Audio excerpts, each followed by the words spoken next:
ஐந்து கரத்தனை யானை முகத்தினை இந்தின் இளம்பிறை போலும் ஈற்றினை நந்தி மகன்தனை ஞான கொழுந்தினை குந்தியில் வைத்தடி போற்றுகின்றேன். ஓம் நமோ நாராயணாய. ஓம் நமோ நாராயணாய. ஓம் நமோ நாராயணாய.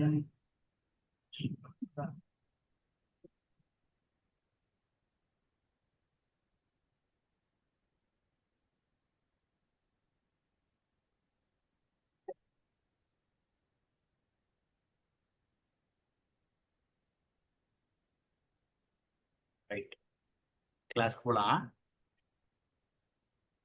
சரி, நான் உங்களுக்கு ஹோம்ஒர்க் கொடுத்துருந்தேன், நீங்க ஹோம்ஒர்க் பண்ணல, நான் பண்ணிட்டேன். இதுதான் அதோட ஆன்சர்.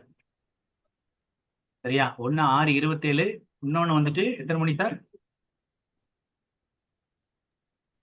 1:33. ஓகே, 1:33. Very good. இதுதான் அதுக்கு உண்டான ஆன்சர்.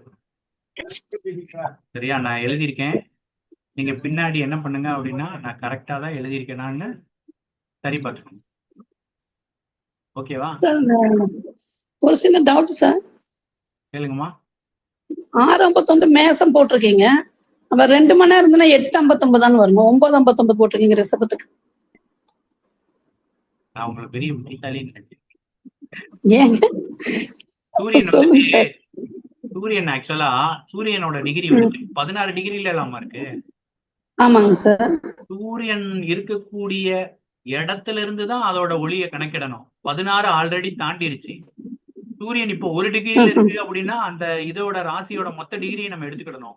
ஆனா இங்க 16 இருக்கிறதுனால நம்ம இந்த 16ல இருந்து எடுக்கிறோம். அடுத்த ராசியில சூரியன் இல்ல, அதனால அது முழுசா எடுத்துக்கிறோம். சூரியனை மையமாக வைத்துதான் நம்ம இந்த லக்னத்தை கணிக்கிறோம். சூரியன் அந்த ராசியில பாதி தூரத்தை கடந்துருச்சு, அதனால 1 மணி நேரம் போயிடுச்சு. ஃபேனுக்கு கீழே இந்த மாதிரி நாய்ஸ் அந்த மாதிரி இடத்துல மொபைலை வைக்காதபடிக்கு கொஞ்சம் பார்த்துக்கோங்க. Okay, thanks. இப்ப நான் சொன்னது உங்களுக்கு புரியுதா வசந்தி அம்மா? மைக் எடுத்து விட்டு கூட பேசுறேன்.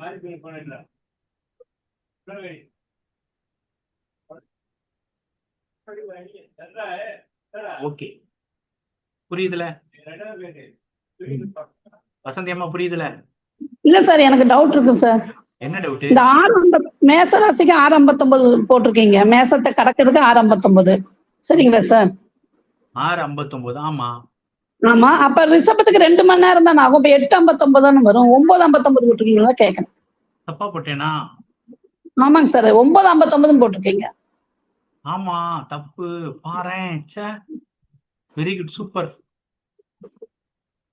நான் உங்களுக்கு அனுப்பியிருக்கேன் சார், உங்களுக்கு வாட்ஸ்அப்ல அந்த டீடைல்ஸ். நான் ஹோம்ஒர்க் செஞ்சு அனுப்பியிருக்கேன். ஆமா, இது 8:59 தான் வரும். இதுவே ஒரு மிஸ்டேக். ஆமா.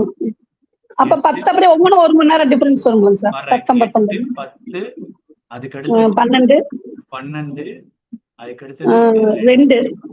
கரெக்டா? அதுக்கு அடுத்தது ஆமாங்க சார். 4:59. அதுக்கு அடுத்தது 6, 6:59, 8, 8:59, அதுக்கு அடுத்தது 10.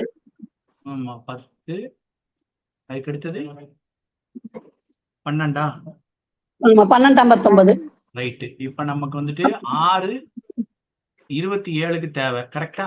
ஆமா. அப்ப 2:59 வருங்க சார். 1:33க்கு. 6:27க்கு வந்து உங்களுக்கு துலா லக்னம் வருங்க சார். துலா லக்னம் வந்துருச்சு. Right, okay. ஆமா. இப்ப துலா இந்த 1:33க்கு கும்பம் வரும்.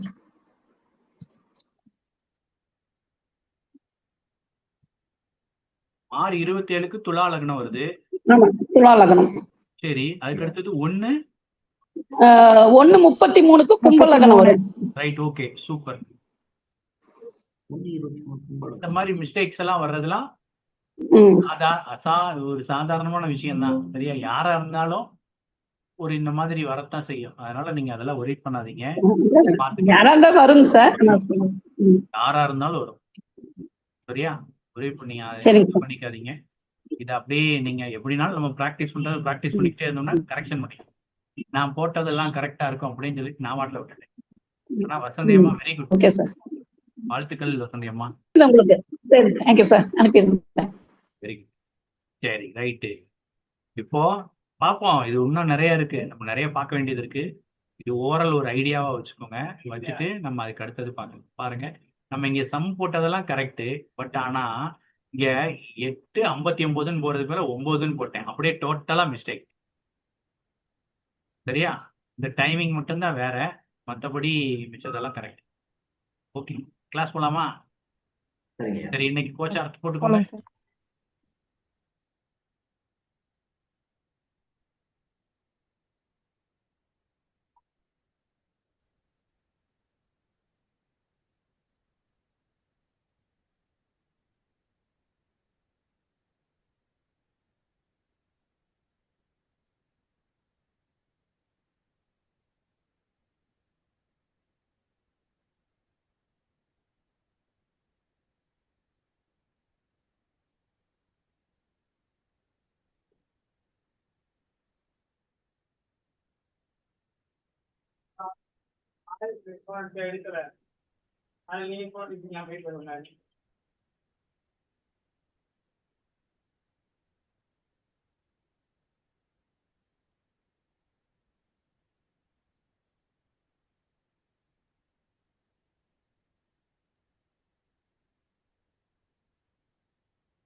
எழுதிட்டீங்களா ஐயா?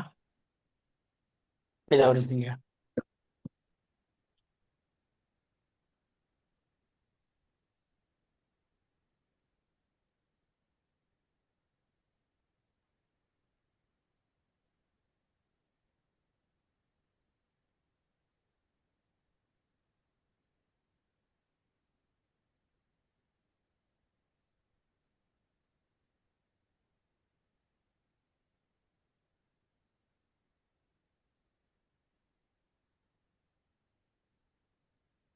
சரியா? ஓகே, எழுதியாச்சா? அடுத்தது போலாமா? இன்னைக்கு வந்துட்டு சித்திரை 17, ராசி துலாம் ராசி. நட்சத்திரம் வந்துட்டு சித்திரை 4 அப்படின்றதுதான் நட்சத்திரம்.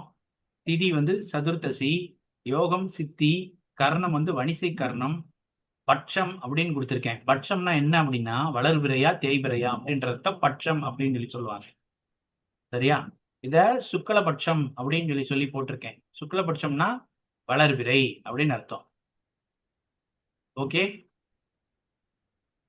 சரியா? சுக்லபட்சம்னா வளர்பிறை அப்படின்னு அர்த்தம். கிருஷ்ணபட்சம்னா தேய்பிரைங்க. கிருஷ்ணபட்சம்னா தேய்பிறை. தேய்பிறை அப்படின்னு அர்த்தம். ஓகேவா? அதுக்கான பெயர் காரணம் என்னங்க? இப்ப ஏன் இது வந்து சுக்லபக்ஷம்ங்கிறாங்க, அது வந்து கிருஷ்ணபக்ஷம்ங்கிறாங்க, பெயர் காரணம் என்ன? ஒண்ணு கிருஷ்ணபட்சம், கிருஷ்ணர் வந்துட்டு ஒரு மாதிரி ப்ளூவா பிளாக்கா இருப்பாரு அப்படின்னு சொல்லுவாங்க. அதனால அது கிருஷ்ணபட்சம் சொல்றாங்க. சுக்லபட்சம் அப்படின்னா, சுக்லம் அப்படின்னா வந்துட்டு ஆண்களோட விந்த குறிக்கக்கூடிய இது. சரியா? அப்ப வந்துட்டு அது ஒரு உயிரை உருவாக்கும் அப்படின்னு எடுத்துக்கலாம். அதனால அது அப்படி சொல்லலாங்க அப்படின்னு நான் நினைக்கிறேன். சரியா? அதுக்கு அடுத்தது கர்ணம், வடிசை கர்ணம். இந்த கர்ணத்துக்கு இருக்கக்கூடிய குணம் என்னன்னு பாத்தீங்க அப்படின்னா வியாபார குணம். சரியா? வணிசை பயங்கரமா வியாபாரம் பண்ணும், வியாபார யுக்தி தெரிஞ்சதா இருக்கும். சரியா? எந்த ஒரு ஃபீல்டா விட்டாலும் அந்த ஃபீல்டுல எப்படி அது அதிகமா காசு பண்றது, அந்த பொருளுக்கு தரத்தை கூட்டுறது, இந்த மாதிரி விஷயங்கள்லாம் வணிசை சூப்பரா செய்யும். சரியா? அதுக்கு அடுத்தது இன்னைக்கு சித்திரை 2, சித்திரை 4. இந்த சித்திரை 4 அப்படின்னா என்ன அர்த்தம் அப்படின்னா, ஒரு நிமிஷம், ஒரே நிமிஷம், ஒரு ஆள் சத்தம் மட்டும் கொடுப்பேன்.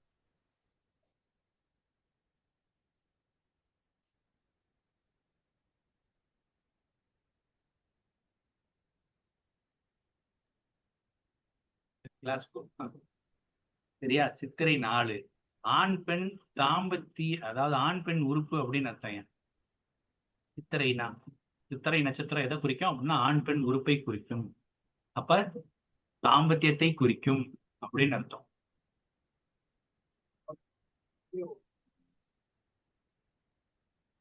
இப்போ இந்த நட்சத்திரம் எந்தெந்த நட்சத்திரத்துக்கு 5, 7 அப்படின்னு வருதோ அந்த நட்சத்திரங்கள் எல்லாம் பாத்தீங்க அப்படின்னா 5 வந்துட்டு இதை பத்தி பின்னாடி பார்ப்போம். சரியா? இப்போதைக்கு நீங்க என்ன பண்ணுங்க, கேது நட்சத்திரம், சனி நட்சத்திரம் மற்றும் பூராட நட்சத்திரம் அப்படின்னு எழுதிக்கோங்க. இந்த நட்சத்திரங்களுக்கெல்லாம் பிறவியிலே திருமண தாம்பத்திய சுகத்தை அனுபவிக்கக்கூடிய பிராப்தம் குறைவு அப்படின்னு எழுதி. குறைவாங்கயா? ஆமாய்யா. கேதுவோட நட்சத்திரம், சனியோட நட்சத்திரம், சுக்கிரனோட நட்சத்திரத்துல ஒரே ஒரு நட்சத்திரம் பூராடம் அப்படின்ற நட்சத்திரம். சரியா? அடுத்தது போலாமா?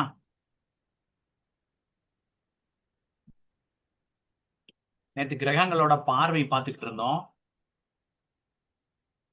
இதுல செவ்வாய் அப்படின்ற கிரகம் என்ன பண்ணுது அப்படின்னா, அது நின்ன வீட்டுல இருந்து 4ஆம் பார்வையால பார்க்கும், அதுக்கடுத்து 7ஆம் பார்வையால பார்க்கும், 8ஆம் பார்வையால பார்க்கும்.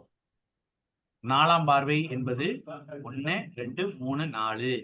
7ஆம் பார்வை அப்படின்றது அது இருக்கக்கூடிய கட்டத்துல இருந்து 7வது கட்டம் 7ஆம் பார்வை. அது இருக்கக்கூடிய இடத்துல இருந்து என்னன்னா 1, 2, 3, 4, 5, 6, 7, 8. இப்ப 8ஆம் பார்வை. அப்போ இந்த ஒவ்வொரு பார்வையும் ஒரு ஒரு ரகசியம் உண்டு. இந்த செவ்வாய் 4ஆம் பார்வையால எந்த பாவகத்தை பார்க்குதோ அந்த பாவகத்துல இருக்கக்கூடிய கிரகம் மற்றும் உறவு சொத்து பத்தோட நல்லா இருக்கும் அப்படின்னு அர்த்தம். இல்ல அப்படின்னாலும் சொத்து சேர்ந்துரும் அப்படின்னு அர்த்தம். சரியா? சம்பத்து பார்வை. 4ஆம் பாவத்துல என்னென்ன விஷயம் இருக்கும்? வீடு, மனை, வண்டி, சுகம், இது எல்லாமே இருக்குல்ல. அப்ப இந்த செவ்வாயோட 4ஆம் பார்வை என்ன கொடுக்குது அப்படின்னா வீடு, மனை, வண்டி, வாகனம் எல்லா விஷயத்தையும் கொடுக்கும் அப்படின்னு அர்த்தம். இப்ப யாரை பார்க்குதோ அவங்க அந்த விஷயம் அவங்களுக்கு இருக்கு அப்படின்னு அர்த்தம். ஜாதகத்துல மேட்ச் பண்ணி பாருங்க, எந்த உறவை பார்க்குது, எந்த காரக கிரகத்தை பார்க்குது அப்படின்னு சொல்லி பொருத்தி பாருங்க. அதுக்கு அடுத்தது 7ஆம் பாவகம் அப்படின்றது வீரிய பார்வை. சரியா? இப்ப நான் செவ்வாயை பத்தின கதையை சொல்றேன், அதுக்கப்புறம் வந்துட்டு நம்ம இதெல்லாம் பாத்தீங்க அப்படின்னா உங்களுக்கு தெரியும். செவ்வாய் அப்பா பேரு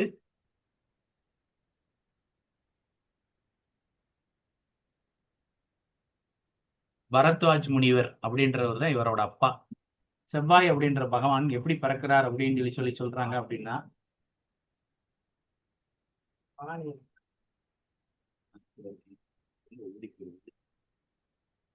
பரத்வாஜ் முனிவர் அப்படின்னு சொல்லிட்டு இவர் தான் அவரோட அப்பா. இவர் வந்துட்டு என்னென்ன பண்றாரு அப்படின்னா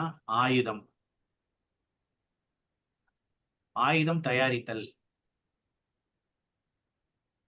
பழங்காலத்துல கத்தி, கேடயம், அதுக்கடுத்தது இந்த அம்பு, இந்த மாதிரி பானங்கள் அப்படின்ற விஷயங்கள்லாம் தயார் செஞ்சு அதை கண்ட்ரோல் பண்ணிக்கிட்டு இருந்தாரு. யுத்த கலை, இந்த மாதிரி விஷயங்கள்லாம் இது பண்ணி வச்சிருந்தவர் தான் இந்த பரத்வாஜ் முனிவர். சரியா? இவர் வந்துட்டு என்ன பண்றாரு அப்படின்னா ஒரு தவம் பண்றாரு. அந்த தவத்தப்ப ஒரு வரம் வாங்கணும் அப்படின்றதுக்காக கடுமையா என்ன பண்றாரு அப்படின்னா எந்தெந்த தாம்பத்திய சுகமும் இல்லாம, சரியா, ஒரு பெண் வாடையே இல்லாம மனசை கண்ட்ரோல் பண்ணி உடலை கண்ட்ரோல் பண்ணி அப்படியே ரொம்ப பக்தியா அப்படியே பக்காவா இருக்கிறார். சரியா? அப்ப என்ன நடக்கு அப்படின்னா இவரோட பிரார்த்தனை நிறைவேறக்கூடாது அப்படின்றதுக்காக ஒரு சூழ்நிலை நடக்குது. அந்த சூழ்நிலையில என்ன ஆகுது அப்படின்னா இவர் டெய்லி ஆத்தங்கரைக்கு குளிக்க போயிட்டு வர்றாரு. இப்போ போயிட்டு வரக்கூடிய சூழ்நிலையில அங்க ஆத்தங்கரையில தேவலோக அப்சரஸ் அப்படின்னு சொல்லுவாங்க. அந்த பெண்கள் வந்துட்டு அங்க குளிச்சுக்கிட்டு இருக்காங்க. சரியா? அப்சரஸ் அப்படின்றவங்க ரொம்ப அழகா இருப்பாங்க அப்படின்னு சொல்லுவாங்க. அப்ப அவங்க அங்க குளிச்சுக்கிட்டு இருக்காங்க. இவர் என்ன பண்றாரு, அந்த பெண்களை பார்த்தோன்னையும் மனசுக்குள்ள ஒரு சபலம் வந்துருது. அந்த தவம் இதெல்லாம் கெட்டு போற மாதிரி அன்னைக்கு சூழ்நிலைக்கு அவருக்கு ஒரு மன சபலம் ஏற்பட்டு என்ன பண்ணிடுறாரு, அவரோட உடல்ல இருந்து அவரோட இந்திரியம் வெளிப்பட்டுருது. சரியா? உடல்ல இருந்து அந்த சுக்கிலம் அப்படின்னு சொல்லக்கூடிய விந்தணு வெளியில வந்து விழுந்துரு. அது என்ன பண்ணிருது அப்படின்னா பூமி தாயான பூமாதேவி மேல வந்து விழுந்து அவர் என்ன நினைக்கிறார் அப்படின்னா, ஐயோ இவ்வளவு கடுமையான ஒரு தவம் பண்ணிக்கிட்டு இருந்தேன், இப்படி ஆயிப்போச்சே அப்படின்னு சொல்லிட்டு அப்படியே அந்த இடத்துல இருந்து நகண்டு போய் வருத்தத்தோட போய் மறுபடியும் தவம் மேற்கொள்வோம் அப்படின்னு சொல்லிட்டு போயிட்டார். ஓகேவா? இப்போ ஆனா அந்த பூமி தாய்க்கும் பரத்வாஜ் முனிவருக்கும் சேர்ந்து பிறந்த குழந்தை தான் செவ்வாய் பகவான். அந்த செவ்வாய் பகவான பூமி தாயான பூமாதேவி எடுத்து வளர்க்குறாங்க. சரியா? எடுத்து வளர்க்குறாங்க. இப்ப எடுத்து வளர்க்கும் பொழுது என்ன ஆகுது, ஒரு ஒரு ஒரு பருவத்துக்கு மேல கொண்டு வந்த உடனேயும் அவங்க செவ்வாய் பகவானை கூட்டிட்டு போய் பரத்வாஜ் முனிவர்கிட்ட போய் கொடுக்குறாங்க. இது உன் பையன்தான், சரியா அப்படின்னு சொல்லி சொல்லி கொடுக்குறாங்க இந்த சூழ்நிலையை சொல்லி. அப்போ என்ன ஆகுது அப்படின்னா, செவ்வாய் பகவான் பரத்வாஜ் முனிவர்கிட்ட இருந்து ஆயுதங்களை எப்படி இது பண்றது, இந்த மாதிரி எல்லா விஷயங்களையும், சண்டை பிரயோகம், இந்த மாதிரி அத்தனை விஷயங்களையும் அவர் அங்கேயே கத்துக்கிறார் அவர்கிட்ட. இது ஒரு கதை செவ்வாய் பகவானுக்கு. அப்போ செவ்வாய் பகவான் என்ன மாதிரி ஒரு சூழ்நிலையில பிறந்திருக்காரு, அவர் பிறக்கக்கூடிய சூழ்நிலையில அவர் தந்தையோட மனநிலை வந்துட்டு ஒரு சபலத்துல இருந்தது. அப்ப செவ்வாய் பார்த்தா சபலம், சரியா. அவங்க அப்பா வந்துட்டு ஒரு கடுமையான ஒரு இதுல இருந்தாரு. அப்போ அந்த கிரகம் பார்க்கும் பொழுது தாம்பத்திய வேட்கை அதிகமாகும் அப்படின்னு சொல்லி சொல்லலாம். புரியுதா? கதையிலிருந்தே எடுத்திருக்கேன் கான்செப்ட, சரியா. அவர் யுத்த கலையை பயின்றதால் செவ்வாய் பார்க்கும் பொழுது யுத்தம் செய்யும் மனோநிலை இருக்கும். புரியுதா? பரத்வாஜ் முனிவர் கடுமையான கோபக்காரர். அவருக்கு ஒரு பிள்ளையா இவர் பிறந்திருக்கிறதுனால இவருக்கும் கடுமையா கோபம் வரும். அப்ப செவ்வாய் வாக்குஸ்தானத்துல இருந்தா கடுமையா கோபம் வரும்.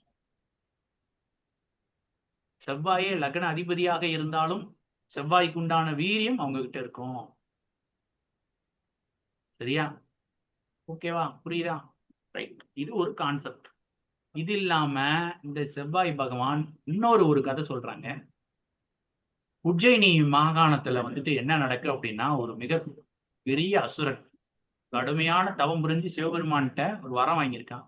என்ன வரம் அப்படின்னா, அவன் உடம்புல இருந்து ரத்தம் வெளியில வருது அப்படின்னா அந்த ஒவ்வொரு துளியிலையும் அவனை மாதிரி ஒரு அரக்கன் வரணும் அப்படின்னு சொல்லி இது பண்ணிட்டான். அப்போ ஒரு சொட்டு துளி இந்த பூமி மேல விழுந்துருச்சு அப்படின்னா உடனே என்ன ஆயிரும், அங்க இருந்து ஒருத்தன் வந்துருவான், ஒரு அசுரன் வந்துருவான். சரியா? அப்போ என்ன ஆகுது அப்படின்னா, அவரு அந்த அசுரன் வந்துட்டு ஆரம்ப காலத்துல எல்லா விதத்துக்கும் நல்லது பண்ணிக்கிட்டு தான் இருக்கான். அவனோட போதாத காலம் மக்கள் எல்லாம் ரொம்ப சித்திரவதை பண்ண ஆரம்பிச்சிட்டாங்க, மக்கள் எல்லாம் முறையிட ஆரம்பிச்சிட்டாங்க. இப்ப சிவபெருமான் வந்துட்டு வர்றாரு. வந்த உடனே அவரையே யுத்தத்துக்கு கூப்பிடுறான், சண்டைக்கு கூப்பிடுறான். சிவபெருமான் சண்டை போடுறாரு. சண்டை போடும்போது அவன் உடம்பு பிளவுபட்டு ரத்தம் வெளிப்படும் போது அதுல இருந்து இன்னும் 2-3 பேர் வர்றாங்க. அவனை அழிக்கவே முடியல. சண்டை நாள் கணக்கா, வாரக்கணக்கா, மாத கணக்கா போகுதான். வெட்டி வெட்டி வீசிக்கிட்டே இருக்காரு, அவர் வாட்டுல விழுந்துகிட்டே இருக்கு. அதுல இருந்து 4 பேர் வர்றான், இங்கிட்டு இருந்து 4 பேர் வர்றான், மாத்தி மாத்தி வந்துகிட்டே இருக்கிறாங்க. இவரு அடிச்சுக்கிட்டே இருக்காரு. அப்ப இவ்வளவு கடுமையான வேலை பார்க்கும் பொழுது சிவபெருமானோட வேர்வை துளி இந்த பூமியில வந்து விழுந்து அந்த அந்த துளியில இருந்து ஒரு ஆள் வர்றாராம். சரியா? சிவபெருமானோட வேர்வை துளியா அது ரத்த துளியா அப்படின்னு சொல்லி சரியா தெரியல, அதுல இருந்து ஒரு ஆள் பிறந்து வர்றான். அது யார் அப்படின்னா செவ்வாய் பகவான். அவன் என்ன பண்றான்னா, சிவபெருமான் அடிச்சு அடிச்சு ஒவ்வொரு ஆளையா வீழ்த்தும் பொழுது இவன் போய் அந்த ரத்தம் பூமியில விழாதபடிக்கு அந்த ரத்தத்தை எல்லாம் குடிக்கிறான். சரியா? ஒரு ஆள் தலையை வெட்டினா ரத்தம் தெரிக்கும்ல, உடனே அந்த ரத்தம் கீழே படாதபடிக்கு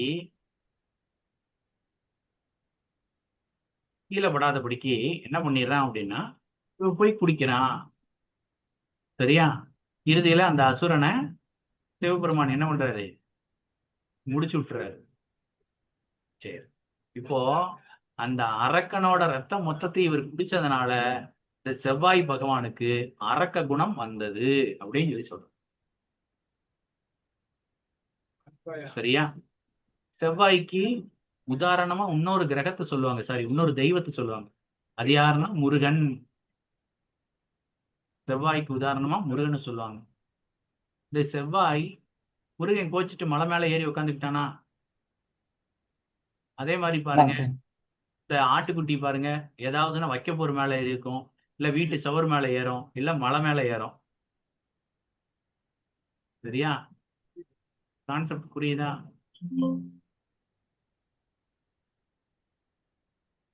ரைட்டு. இப்போ இந்த கதையில இருந்தே வர்றேன். 4ஆம் பார்வையால் செவ்வாய் பார்க்கும் பொழுது என்ன ஆயிருது அப்படின்னா, அந்த இடத்துல சொத்து, வீடு, வாகனம், இந்த மாதிரி சம்பத்து செல்வங்கள் நிறையுது. 7ஆம் பார்வையால பார்க்கும் பொழுது அந்த செவ்வாய்க்கு உண்டான குணமான கோபம், காமம், இந்த மாதிரி விஷயங்கள் எல்லாம் அதிகமாகுது அப்படின்னு, பிடிவாத குணம், இது எல்லாமே அதிகமாகும் அப்படின்னு எடுத்துக்கலாம். அதாவது செவ்வாய் இருக்கிற வீட்டுல அது எல்லாமே இருக்கும். அது பார்க்கக்கூடிய 7ஆம் வீட்டுல அது அப்படியே அதை பிரதிபலிக்கும் அப்படின்னு எடுக்கலாம். ஓகேவா? புரியுதா? அதே மாதிரி செவ்வாயோட 8ஆம் பார்வை ஒரு ரகசியத்தை சொல்லும். இந்த செவ்வாய் உங்க ஜாதகத்துல எந்த பாவகத்தை பார்த்திருக்குன்னு பாருங்க. அந்த பாவகம் கண்டிப்பா ஒரு ரகசியத்தை வச்சிருக்கும். ஒரு வாடிக்கையாளர் வர்றாரு ஜாதகம் பார்க்கணும்னு. அவர் ஜாதகத்தை வாங்குறேன். அண்ணே, இது வந்துட்டு நான் எனக்காக பார்த்திருக்கிற பெண் அப்படின்னு சொல்லிட்டு ஜாதகத்தை நீட்டுறாரு. ஜாதகத்தை பார்க்கிறேன். பார்த்த உடனேயும் சரி, ஓகே, முடிச்சுக்கோ, ஒன்றும் இல்லை. ஆனா இந்த பொண்ணு, சரி, ஆமா, அந்த பொண்ணு ஜாதகத்தை பார்க்கல, நான் அவரோட ஜாதகத்தை பார்த்தேன். அவர் ஜாதகத்துக்கு செவ்வாய் 8ஆம் பார்வையாக 7ஆம் பாவகத்தை பார்த்தது. அப்போ உனக்கு வரக்கூடிய மனைவி நிறைய ரகசியம் வச்சிருப்பா, நிறைய ரகசியங்களை மறைச்சிருப்பா அப்படின்னு சொல்லிட்டு இந்த பயவுள்ள சும்மா இல்லாம என்ன பண்ணிட்டான், போய் அந்த பொண்ணுகிட்டே போய் டைரக்டா போய், நீ ஏதோ ஒண்ணு மறைக்கிற, என்னன்னு சொல்லு, எனக்கு தெரியும் அப்படின்னு சொல்லி போய் கேட்டு, அப்புறம் அந்த பொண்ணு இருந்துட்டு இந்த மாதிரி நான் ஏற்கனவே ஒரு பையனை லவ் பண்ணேன் அப்படின்னு சொல்லிட்டு அதோட பர்சனல் எத்திக்ஸ் எல்லாம் சொல்லி இருந்திருப்போம். புரியுதா நான் உங்களுக்கு சொல்ல வர்றது? அப்போ செவ்வாயோட 8ஆம் பார்வை எந்த வீட்டு மேல விழுவுதோ, உதாரணமா உங்களுக்கு 9ஆம் வீட்டுல செவ்வாய் இருக்கு அப்படின்னா 8ஆம் பார்வை உங்க தாய் ஸ்தானத்தின் மீது விடும். அப்ப அம்மா கிட்ட போய், அம்மா நீ ஏதாவது ரகசியம் வச்சிருக்கியா அப்படின்னு சொல்லி கேட்கலாம். அப்படி கேட்டு பாத்தீங்க அப்படின்னா அவங்க சொல்லுவாங்க, இந்த மாதிரிலாம் இருந்தது, இந்த மாதிரிலாம் இருந்தது அப்படின்னு. உங்க அப்பாவை பத்தி உங்களுக்கே தெரியாத விஷயங்கள் கூட சொல்லலாம். அப்போ செவ்வாயின் 8ஆம் பார்வை ஒரு ரகசியம், ரகசியத்தை ஒளிச்சு வச்சிருக்கோம் உள்ள. அதை வச்சு நம்ம நிறைய விஷயத்த கேட்டு தெரிஞ்சுக்கலாம். ஓகேவா? இந்த செவ்வாயோட பார்வைக்கு என்ன பலன் அப்படின்னு சொல்லி தெரியுதா? மற்றபடி செவ்வாய் அப்படின்ற கிரகம் பார்க்கும் பொழுது அதோட குணத்தை பிரதிபலிக்கும்.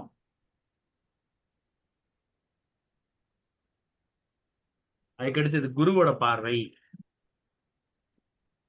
குருவோட பார்வை 1, 5, 7, 9. இந்த 7 அப்படின்றது பொதுவான பார்வை. சரியா? 1 குரு நிற்கும் இடம், 5 அது ஒரு புண்ணிய பார்வை அப்படின்னு எடுத்துக்கலாம், 7 பொது பார்வை, 9 ஒரு அதிர்ஷ்ட பார்வை அப்படின்னு எடுத்துக்கலாம். சரியா? 5ஆம் பாவகத்துல 5 ஒரு குரு 5ஆம் பாவகத்தை பார்க்கிறார் அப்படின்னா சூப்பர். சரியா? இதே குரு 9ஆம் பாவகத்தை பார்க்கிறார் அப்படின்னா ரொம்ப சூப்பர். 9ஆம் பார்வையால ஒரு பாவகத்தை பார்க்கிறார், பாவகம் சிறப்படையும். குருவுக்கு பேரு வந்துட்டு, குருவோட பார்வை வந்து ஒரு மாயத்திரை.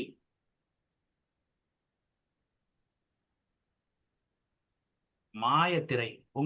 உங்களோட லக்னத்தை குரு பார்க்கிறார் அப்படின்னா உங்ககிட்ட இருக்கக்கூடிய குற்றம், இந்த மாதிரி விஷயங்கள் எல்லாம் வந்துட்டு வெளியில தெரியவே தெரியாது. சரியா? இப்போ நீங்க பாத்தீங்க அப்படின்னா, இப்ப சத்யராஜ் சார், நீங்க வந்துட்டு நல்ல நீட்டா சம்மன் இருக்கீங்க, உங்களுக்கு லக்னத்தை குரு பார்த்திருக்கலாம், வாய்ப்பு இருக்கு. ஆனா நீங்க கஷ்டப்படுறீங்கன்னு சொல்லி சொன்னா யாருமே நம்ப மாட்டாங்க. சரிங்க சார், சரிங்க. ஏன்னா உங்க கலர் அப்படி. ஓ, சரிங்க சார். சரியா? அப்போ இதெல்லாம் எதனால அப்படின்னா, ஒரு சிலரை பார்க்கும்போது அவங்களுக்கு எல்லாம் என்னையா கஷ்டம் அப்படின்னு சொல்லி ஒரு கேள்வி வரும். இப்ப அந்த குரு பார்த்திருந்தா அந்த மாதிரி ஒரு பின்பத்தை ஏற்படுத்தும். குரு பார்த்தா ஒரு மரியாதைக்குரிய நபரா மாத்திரும் நம்மள. ஓ, சரிங்க சரிங்க. சரியா? நீங்க அந்த விஷயங்கள் எல்லாம் கொஞ்சம் அதிகப்படுத்துறீங்க அப்படின்னா வணங்கத்தக்க நபரா நீங்க மாற ஆரம்பிச்சிருவீங்க அப்படின்னு. சரியா? குருவோட பார்வைக்கு அப்படி ஒரு மரியாதை உண்டு. சரி. பகவான் அப்படின்றவர் யாரு? அவர் தேவலோகத்துல பிறக்கிறாரு. அவர் பிறக்கிறாரு, நிறைய சாஸ்திர ஞான அறிவுகளை அதிகமா கத்துக்கிறாரு. கத்துக்கிட்டதோட இதா அவர் என்ன பண்றாங்க அப்படின்னா, தேவலோகத்தோட ஆச்சாரியரா அறிவிக்கிறாங்க. சரியா? நிறைய வித்தைகள் தெரிஞ்சு வச்சிருக்கிறதுனால குருவை வந்து தேவகுரு அப்படின்னு சொல்லி அங்கீகரிக்கப்பட்டு தேவர்களுக்கு மட்டுமே ஒரு கவுன்சிலர், வித்தையை கத்துக் கொடுக்கிறவர், அறிவுரை சொல்லக்கூடியவர், ஒரு ஆலோசகர், அந்த ஸ்டேஜுக்கு கொண்டு போய் குரு பகவான் வந்து பிறவியிலே படிப்பு இந்த மாதிரி விஷயங்களால எல்லா சாஸ்திர ஞானங்கள் அதிகமா வச்சிருந்தாலும் அந்த நிலைக்கு போனவர். சரிங்க. இவர் வாழ்க்கையில என்ன ஒரு கசப்பான அனுபவம் அப்படின்னா, இப்ப சந்திர பகவான் இருக்கார் பாத்தீங்களா, ஆமாங்கய்யா. இவரும் சந்திர பகவானும் வந்துட்டு இவரு வந்துட்டு பெரியப்பா பையன், அவர் வந்து சித்தப்பா பையன் அப்படின்ற ஓ, மாதிரி இருக்கு. சரி. அவங்களோட சரிங்க. ஃபாதர்ஸ் சேம் அப்படின்ற மாதிரி வச்சுக்கோங்க. இப்போ சரிங்க. என்ன ஆகுது அப்படின்னா, சந்திரன் ஒரு நாள் போய் குரு பகவான் வந்துட்டு சந்திரனுக்கே யாரு ஆச்சாரியாரா இருந்தாருன்னா குரு தான். சரிங்க. அப்படி குருவோட சீடன்னா சந்திரன். சரிங்க. இப்போ சந்திரன் ஒரு நிலைக்கு மேல போய் 27 நட்சத்திரங்களை திருமணம் முடிக்கிறார். இந்த 27 நட்சத்திரத்துக்கு சொந்தக்காரங்க அப்பா யார் அப்படின்னா பிரஜாபதி. அப்ப 27 சரிங்க. நட்சத்திரத்தை கல்யாணம் முடிக்கிறார். மேற்கொண்டு ஒரு யாகம் ஒண்ணு கண்டக்ட் பண்றாரு. அந்த யாகத்துல சரிங்க. வந்துட்டு எல்லா பேரும் வரணும், வந்து பங்கெடுத்துக்கோங்க அப்படின்னு சொல்லி கூப்பிடுறாங்க. அப்ப சரிங்க. எல்லா பேருமே வந்துட்டு என்ன பண்றாங்க அப்படின்னா அந்த யாகத்துல பங்கெடுத்துக்கிறதுக்கு வர்றாங்க. இருந்தாலும் நம்மளோட குரு அப்படின்னு சொல்லிட்டு இவர் மரியாதைக்கு போய் அவரை போய் கூப்பிட போறார். போறப்ப வந்துட்டு குரு பகவான் என்ன சொல்றாரு, நான் வரல, எனக்கு வேலை இருக்கு, என் மனைவி அனுப்பிச்சு வைக்கேன் அப்படின்னு சொல்லி. சரிங்க. அப்ப சரிங்க. குரு இல்லாம குருவின் மனைவி தாராதேவி மட்டும் என்ன பண்றாங்க அப்படின்னா யாகத்துக்கு வர்றாங்க. இப்ப யாகத்துல சரிங்க. என்ன விஷயம் நடக்கு அப்படின்னா, யாகம் நேரம் கூட கூட கூட சந்திரன் வந்துட்டு ஒரு இயல்பு நிலையில இருந்த சந்திரன் மிக அழகான வசீகரமான ஒளி பொருந்தியவனா மாறிடுறாங்க. ஓ, அவனுக்கு மேல இந்த சரிங்க. உலகத்துல எதுவுமே இல்ல அப்படின்ற மாதிரி ஒரு மிக அழகான ஒரு தோற்றத்துக்கு மாறிடுறாங்க. இந்த பர்ஃபியூம் அப்படின்னு ஒரு படம் உண்டு. அந்த படத்துல ஃபைனலா வந்துட்டு அவர் ஒரு பர்ஃபியூம் கண்டுபிடிப்பார். அதாவது நிறைய சரிங்க. பேத்த கொன்னு அவங்களோட உடம்புல இருந்து ஒரு ஸ்மெல்ல கலெக்ட் பண்ணி அதுல ஒரு பர்ஃபியூம் ரெடி பண்ணுவாரு. அந்த மேல ஊத்துனோடனையும் எல்லா பேரும் வந்துட்டு என்ன சொல்லிடுவாங்கன்னு, இவர்தான் கடவுள் அப்படின்னு சொல்லி. அந்த ஓ, மாதிரி என்ன ஆகுது அப்படின்னா சந்திரனோட ஒளி அப்படி ஒரு மாய ஒளி, அவ்வளவு அழகு, அவ்வளவு லட்சணம், அவ்வளவு வசீகரம். இந்த நிலையில வந்துட்டு சரிங்க. எல்லா பெண்களுமே சந்திரனை பார்த்த உடனேயும் ஒரு அந்த அவரோட இதுல வந்துட்டு கொஞ்சம் சபலப்பட ஆரம்பிக்காங்க. அவங்க சரிங்க. மனசெல்லாம் வந்துட்டு வேதளிக்க ஆரம்பிக்கும். அப்ப அங்க இருக்கக்கூடிய சரிங்க. சூழ்நிலையை பார்த்தோன்னையும் அவங்க கூட வந்திருக்க கணவன் மாதிரி இங்க நிலைமை சரியில்லை, நம்ம கிளம்பிடுவோம் உடனே, இதுக்கு மேல இங்க இருக்கிறது சேஃப்டி கிடையாது அப்படின்னு சொல்லிட்டு விட்டுட்டு கிளம்பிடுறாங்க. சரிங்க. ஆனா என்ன ஆயிருது, குரு இல்லாததுனால குருவோட மனைவி தாராதேவி மட்டும் அங்க ஃபுல்லா இருக்கிறாங்க. சந்திரனோட அழகுல பார்த்து அவங்க சபலப்படுறாங்க. சந்திரன் அழகில் மயங்கி சந்திரனையே மணக்க ஆசைப்படுகிறார். சந்திரன் கிட்ட ஓ, போய் கேக்குறாங்க, நான் இங்கதான் இருப்பேன், நான் போக மாட்டேன் அப்படின்னு சொல்லிடுவாங்க. சந்திரன் ஒரு சபலக்காரன், அவன் என்ன சொல்லிட்டான், சரி போகாதீங்க அப்படின்னு சொல்லிட்டான். ஒரு 3 நாள் சரிங்க. ஆகுது, 4 நாள் ஆகுது, பிறகு 3 மாசம் ஆகுது, 4 மாசம் ஆகுது. பிறகு குரு அங்க இருந்து ஆள் அனுப்பிச்சு விடுவாரு. அப்பவும் வரமாட்டேன் அப்படின்றாங்க இவங்க. பிறகு அவரே வந்து கூப்பிட்டு பார்ப்பாரு, வரமாட்டேன்றாங்க. அது இதுக்கிடையில இவங்க 2 பேர்த்துக்கு கல்யாணம் முடிஞ்சு குழந்தை உண்டாயிருக்கு. சாரி, ஆக்சுவலா இது இவங்க 2 பேரும் வந்துட்டு இணைஞ்சிருவாங்க. சரியா? சரிங்க. இதுக்கப்புறம் என்ன நடக்கு அப்படின்னா, பிறகு பஞ்சாயத்துக்கு சிவபெருமான், பிரம்மா, விஷ்ணு எல்லா பேருமே வந்துருவாங்க. இப்படியெல்லாம் பண்றது சரி இருக்காது, அவர் ரொம்ப முக்கியமானவர், அவரோட மனைவியை போய் நீ இது பண்ற அப்படின்னு சொல்லி கேட்பாங்க. அவங்களாதான் போக மாட்டேன்றாங்க, நான் யாரையும் பிடிச்சு வைக்கல அப்படின்னு சொல்லிட்டு சிவனோடையே எதிர்த்து நின்னு சந்திர பகவான் சண்டை போடுவார். ஓ, சிவனை ஓ, எதிர்த்து சரி. சண்டை போடுவார். அப்ப என்ன ஆயிரும் அப்படின்னா 27 27 பொண்ணை கொடுத்த பிரஜாபதி தட்சன் என்ன பண்ணிடுவார் அப்படின்னா, 27 பொண்ணை கொடுத்தவரும் பிரஜாபதி தட்சன் தான். சிவபெருமானுக்கு பொண்ணை கொடுத்ததும் அவர்தான். சதி அப்படின்ற முதல் மனைவியை கொடுத்ததும் அவர்தான். அவர் வந்துட்டு என்ன பண்ணிடுவாரு அப்படின்னா சாபம் கொடுத்துருவார். சரிங்க. சரியா? அதாவது பொண்ணை கொடுத்தவன் வயித்தெரிச்சலு, ஏண்டா 27 பொண்ணை வச்சிருக்க, நீ எவ்வளையோ கூப்பிட்டு வந்து உள்ள வச்சிருக்க அப்படின்னு சொல்லிட்டு சாபம் கொடுத்துருவாரு. அப்போ அந்த சாபத்தோட விளைவா சந்திரன், நீ அழகு, இளமை, வசீகரம், இந்த மாதிரி இந்த விஷயங்கள்லாம் வச்சுட்டு தானே இந்த வேலையை பார்க்க, அது அத்தனையுமே உனக்கு இல்லாம இருளடைஞ்சு போயிருவ அப்படின்னு சொல்லி விட்டுரு. சந்திரன் ஒளி ஃபுல்லா ஒண்ணுமே இல்லாம போயிடுச்சு. ஒளி என்ன ஆகுது, மங்க தொடங்குது. அப்படியே கொஞ்சம் கொஞ்சமா டைம் ஆக ஸ்டெப் பை ஸ்டெப் அப்படியே குறைஞ்சிக்கிட்டே வருது. அப்ப இந்த மாதிரி ஒரு சூழ்நிலையில எல்லா பேரும் போய் சிவபெருமான் கிட்ட முறையிடுறாங்க, சந்திரன் இந்த மாதிரி ஆகுது அப்படின்னு. அப்ப சிவபெருமான் என்ன சொல்றாரு அப்படின்னா, சந்திரன் தான் இந்த இரக்க உணர்ச்சிக்கு காரகன். அவன் சரிங்க. ஏதாவது ஒண்ணு பாதிச்சிருச்சு அப்படின்னா நம்ம இப்ப இனிமேல் உருவாக்க போற சிருஷ்டிக்கு மனிதநேயம்ன்ற ஒரு விஷயமே இல்லாம போயிடும், ஒரு தாய் அன்பு தாய் உணர்வே இல்லாம போயிடும் அப்படின்னு சொல்லிட்டு சந்திரனை வந்துட்டு ஒரு பிறை போன்ற வடிவமா மாத்தி அதை எடுத்து அவரோட தலையில வந்துட்டு சூடிடுவார். சூடுன சரிங்க. உடனே அங்கேயில இருந்து கங்கையோட நீர் வந்துட்டு அந்த சந்திரன் மேல விழுந்துட்டே இருக்கும். அதனால என்ன சரிங்க. ஆயிரும், அவர் வந்துட்டு மறுபடியும் ஒளி கூடுனவரா மாற ஆரம்பிச்சார். ஓ மறுபடியும் அதனாலதான் சந்திரன் என்றும் கிரகம் ஒளி பொருந்திய கிரகமா மாறி அதுக்கடுத்து ஒளி குன்றிய கிரகமாக மாறுகிறது. ஓ ஓ சரியா? சரிங்க. இதுதான் காரணம். சரிங்க. சரிங்க. காரணம் தெரியுதா? தெரியுதுங்க. இதை வச்சு அப்படியே பலனுக்கு வாரேன். சந்திரன் அப்படின்ற கிரகம் ஒரு நிக்காம பயணித்துக் கொண்டே இருக்கக்கூடிய கிரகம், இரக்க உணர்ச்சி அதிகமாக உள்ள கிரகம், காமம் மிகுந்த சபலம் நிறைந்த கிரகம். சந்திரன் லக்னத்துல இருக்கு, இல்ல 7ஆம் பாவகத்துல இருக்கு. நேத்தே சொல்லியிருப்பேன்ல, திருமண வாழ்க்கையில் சந்திரன் லக்னத்துக்கு 7ஆம் பாவகத்தில் சம்பந்தப்பட்டவருக்கு திருமண வாழ்க்கை இனிக்காது அப்படின்னு. ஏன்? 27 பொண்டாட்டி கட்டி 28ஆவதா ஒரு பொண்டாட்டி கட்டி அவருக்கு இனிச்சதா? இனிக்கல. சரியா? ஆமாங்க. அதனாலதான் வந்துட்டு என்ன சொன்னேன், சந்திரன் 7ஆம் பாவத்தோட சம்பந்தப்படும் திருமண வாழ்க்கை இனிக்காது, தாம்பத்தியத்துல திருப்தி இல்ல அப்படின்னு சொல்லி சொல்லுவோம். சரிங்க. சரிங்க. சந்திரன் ஒரு பயண கிரகம், சுத்திக்கிட்டே இருப்பாரு. அவர் ஒரு இரக்கம் ஒரு தாயன்பு உள்ள கிரகம். அப்ப இதெல்லாம் வந்து லக்னத்தோட சம்பந்தப்படும் போது அந்த ஜாதகர் இரக்க உணர்ச்சியோட இருப்பாரு, தாயன்பு அதிகமா இருக்கும்.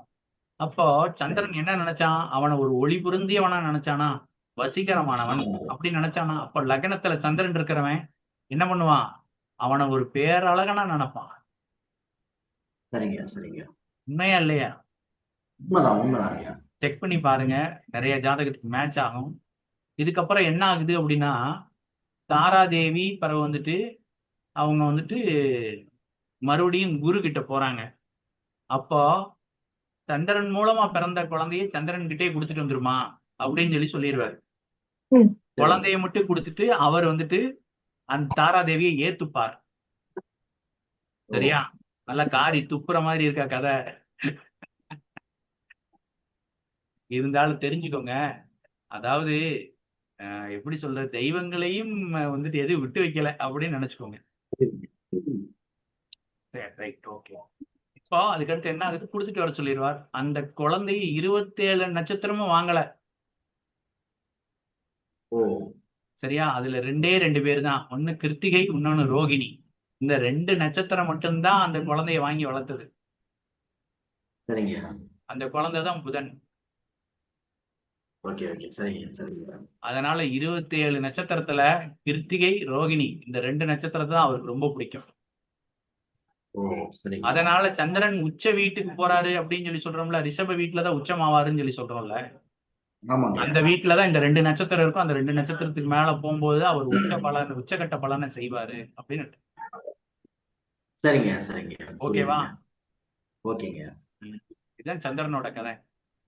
அவரோட வாழ்க்கையில என்ன நடந்தது, அவரோட குணம் என்ன, அதைத்தான் நம்ம ஜாதகத்துல ரிஃப்ளெக்ட் பண்ணுவார். இதை வச்சு நம்ம பலன் சொல்ல போறோம், வேற ஒண்ணுமே கிடையாது. ஆனா குரு பாருங்க, அந்த பெண்ணை பெருந்தன்மையோட ஏத்துக்கிட்டாருல்ல. அப்ப அப்ப ஏதாவது உடஞ்ச ஓட்டத்தக்காளி இந்த மாதிரி ஏதாவது ஒண்ணு இருந்தது, ஒரு ஆணோ பெண்ணோ இருந்தது அப்படின்னா, அந்த தனுசு லக்னம் மீன லக்னம் பெருந்தன்மையை ஏத்துக்கும். குரு லக்னத்துல இருக்கிறவங்க பெருந்தன்மையை ஏத்துப்பாங்க அப்படின்னு அர்த்தம். சரியா? குரு லக்னத்துல இருக்கிறவங்க ரொம்ப பெருந்தன்மையா ஏத்துப்பாங்க. இப்ப எனக்கு 7ஆம் பாவத்துல குரு இருக்கு. சரியா? 7ல குரு இருக்கு. எனக்கு கல்யாணம் ஆயிடுச்சு. ஆனா எனக்கு கல்யாணம் ஆகுறதுக்கு முன்னாடி நான் வந்துட்டு ஆல்ரெடி ஒரு டிவோர்ஸியா ஒருத்தவங்க இருந்தாங்க. கல்யாணம் ஆகி குழந்தை இல்ல, ஆனா டிவோர்ஸ் பண்ணியிருந்தாங்க. இந்த பொண்ணை நான் பெசாட்ல கல்யாணம் முடிச்சுக்கிறேன் அப்படின்னு நான் சொல்லுவேன். ஓ சரிங்க சரிங்க. அந்த பெருந்தன்மையை வந்துட்டு அந்த குரு கொடுப்பாரு. ஓ சரியா? சரிங்க எழுதி சரிங்க. இப்ப அப்போ வந்து நம்ம ஜாதகத்துல ஒரு வரன் வருது, ஏதோ ஒரு புள்ள ஏதோ ஒண்ணு ஆயிப்போச்சு, அதை வந்துட்டு யாருக்கிட்ட கொடுத்தா நல்லா பாத்துக்கும் அப்படின்னா இந்த மாதிரி குரு சம்பந்தப்பட்டிருக்கிறவங்க கிட்ட கொடுக்கும்போது அவங்க நல்லா பாத்துப்பாங்க. சரிங்க சரிங்க. சரியா? அந்த பெருந்தன்மையான மனசு அங்கதான் இருக்கும் அப்படின்னு எடுக்கும். சரியா? சரிங்க இதுதான் குருவோட கதை. மத்தபடி குருவோட பார்வை இது எல்லாமே சூப்பரா இருக்கும். குரு பார்த்த பாவம் சிறப்படையும். சரிங்க. சரியா? குரு பார்த்த பாவம் சிறப்படையும். இந்த ஞாபகம் வச்சுக்கோங்க. 7ஆம் பார்வை பொது பார்வை, 9ஆம் பார்வை அதிர்ஷ்ட பார்வை, 5ஆம் பார்வை. இது 5, 9 சூப்பரா இருக்கும். சரிங்க இப்போதைக்கு ஸ்டார்டிங் ஸ்டேஜ்ல இருக்கறனால உங்களுக்கு இது போதும். போக போக இன்னும் நல்லா டெப்தா பார்க்கலாம். ஓகேவா? சரிங்க. இதுக்கடுத்து சனி. சனின்ற கிரகம் எப்படி உருவாகுது, அந்த கிரகம் எப்படி உருவாச்சு அப்படின்றத பார்ப்போம். கூட்டிக்கிறேன். சரியா? கணேஷ் சார் ஏதோ சொன்னீங்க?